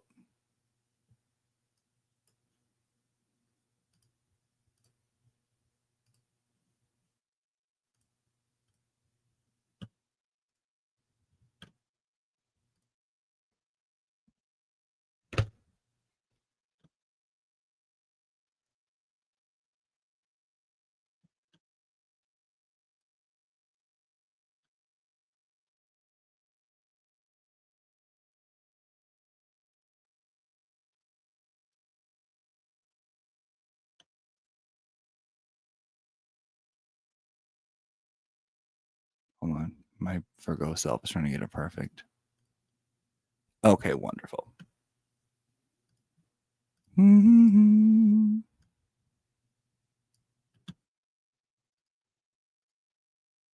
Perfect. Okay. So here we have Ratchet Madness 2025 round 1, the Irish Poverty Face region. Okay?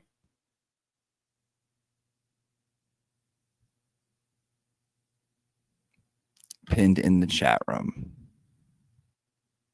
I'll give everyone a second to get it together. Let me see if I missed anything. Martian, I'm super curious about your Wendy assessment. Hope I didn't miss it. I'll go back to the start where I get to work. I make a couple comments, Martian, about like what I infer from what I've seen, but I'm not 100% there yet, and that's why we're going to do the interrogation watch over the weekend. K. Schmidt gifted 5 memberships. Thank you, K. Schmidt. Beehive, 10 pounds. Love you, Jimmy. Tones, just right for this case.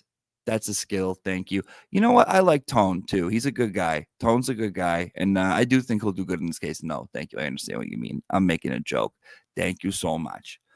Wildly Long Claw sends 17 shekels and 90 shekels and says, Jimmy, you would have fit perfectly among the experts in Wendy's analysis episode on the behavior panel. Your commentary is always spot on. Thank you. I appreciate that. I think I've maybe seen a clip of them before, or maybe I haven't. But that's a very big compliment. Thank you. Thank you. Okay. Now let's go ahead and vote. Now in the back here of mine, we have our picks.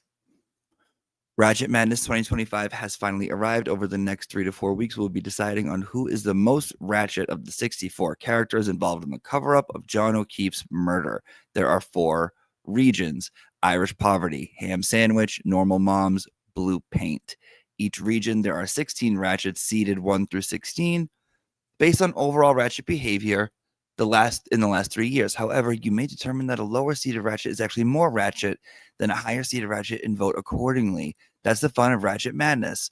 Turtle Riders will be voting in each region, each of the 4 regions of Ratchets, which should advance in head-to-head matchups. We will begin the Irish Poverty Face region. You have 24 hours to vote on which Ratchet should advance to the second round. Okay, so it says behavior over the last 3 years. So we got to take that into consideration.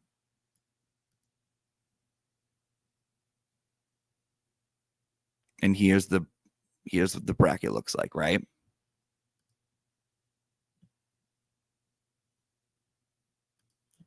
Okay. Jen McCabe versus Berkey. Jen McCabe, How Long to Die in the Cold. Berkey, Found the Taillight, him and Higgy, Pillar of the Community. And listen, you guys already know where my vote's going. I'm voting Berkey. Jen won last year. I don't need to give her 2 crowns. There's not going to be a double crowning, not in my opinion. I think Berkey's more Irish poor face than that. Jim Ferris, Liz Proctor. Jim Ferris chain smokes outside of D&E, drives a Prius. Chris Albert's enforcer. Assaulted. Oh, you know what? We had Lizzie P up there.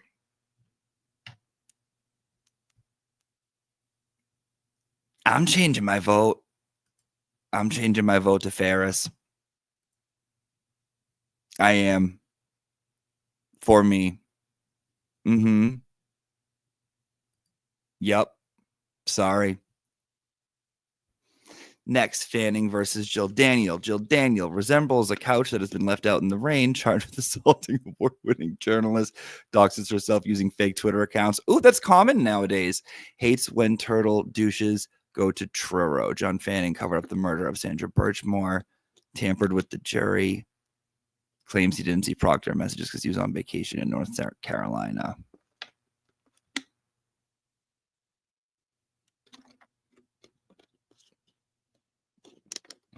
Fanning. He's getting my vote.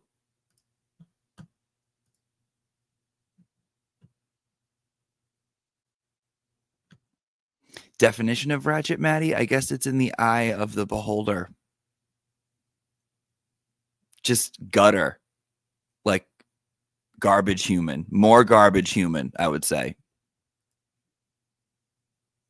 I would say more garbage human.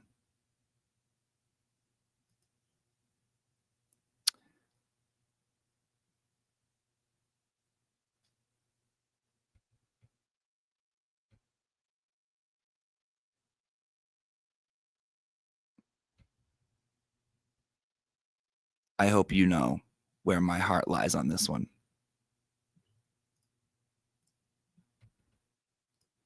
Because Jessica Hyde is my bitch. Okay.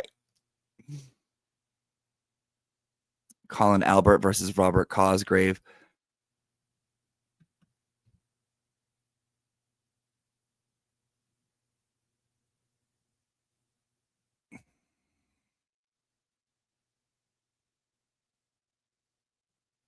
Grave. Grave gets it for me.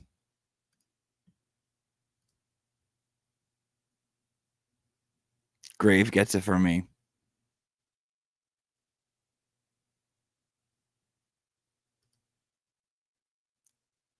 Okay. Twisted Tragedies. Let's read what he wrote about her. Former FKR scammer who suddenly turned anti-FKR after being called out for grifting, runs fraudulent GoFundMes, has a show where she chain smokes around free-range feral children, complains that she should get government handouts over Haitian illegal immigrants she lives with at Migrant Motel. Adam Lally, cucked by Hank Brennan, shit on by Michael Mercy for not being good enough. In trial 1, forced to play with paper clips on national TV, had no problem covering up the murder as long as he gets to eat his cheese sandwich at the end of the day. I'm giving it to Twisted. The chain smoking around children got me. This very Irish poor face.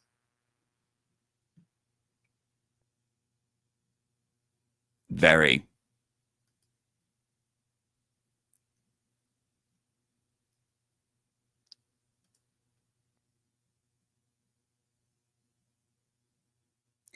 Wendy, hon.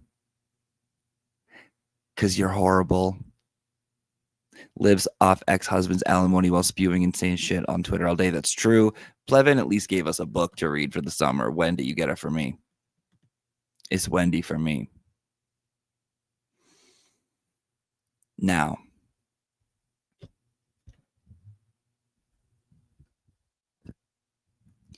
I know his emails just got released. I know Everyone is after him. It's Nicole. This is the poor face region. If Nicole doesn't come through, I'm canceling school.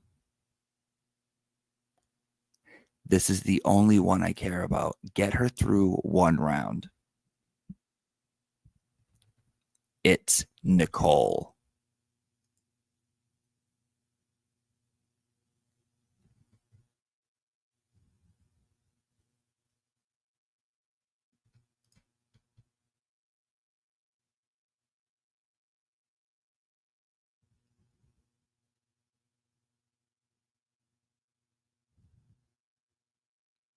Done.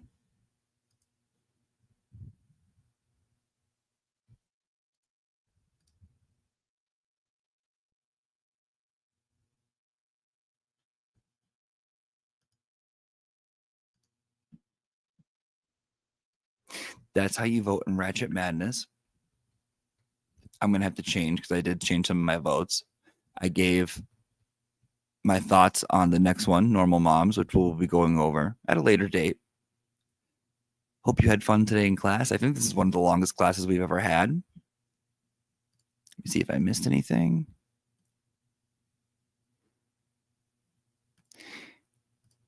Yes, of course. Her husband just dug his gun into some lady's crotch, and then she stood up and wanted to fight her.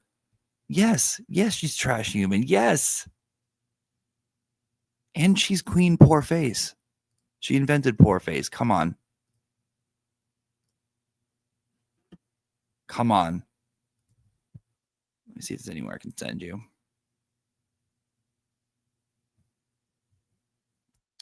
Cause they got nothing on you, baby.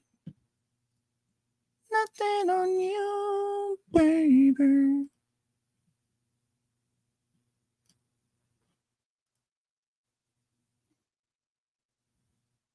Mm-hmm.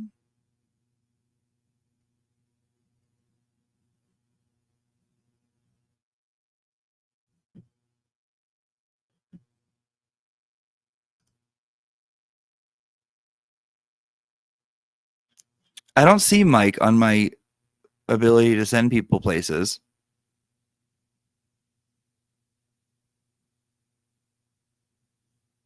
His isn't coming up to send you to.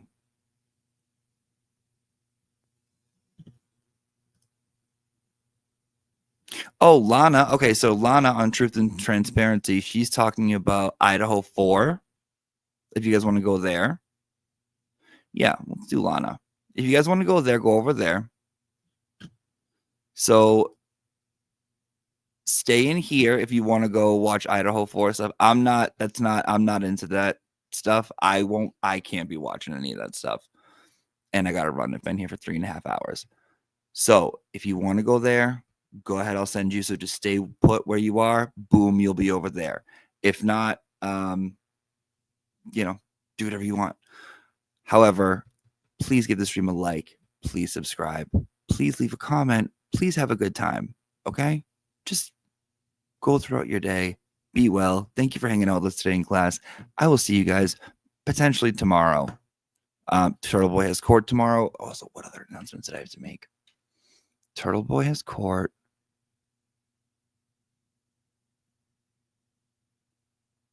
Wilbur Theater pre-sales tomorrow. We went over that in the beginning. And that's it. I think we're good. All right. God bless. And if you want to go watch Idaho 4 with Lana, we will send you over that way. Have a good one. See you later. Take care of each other.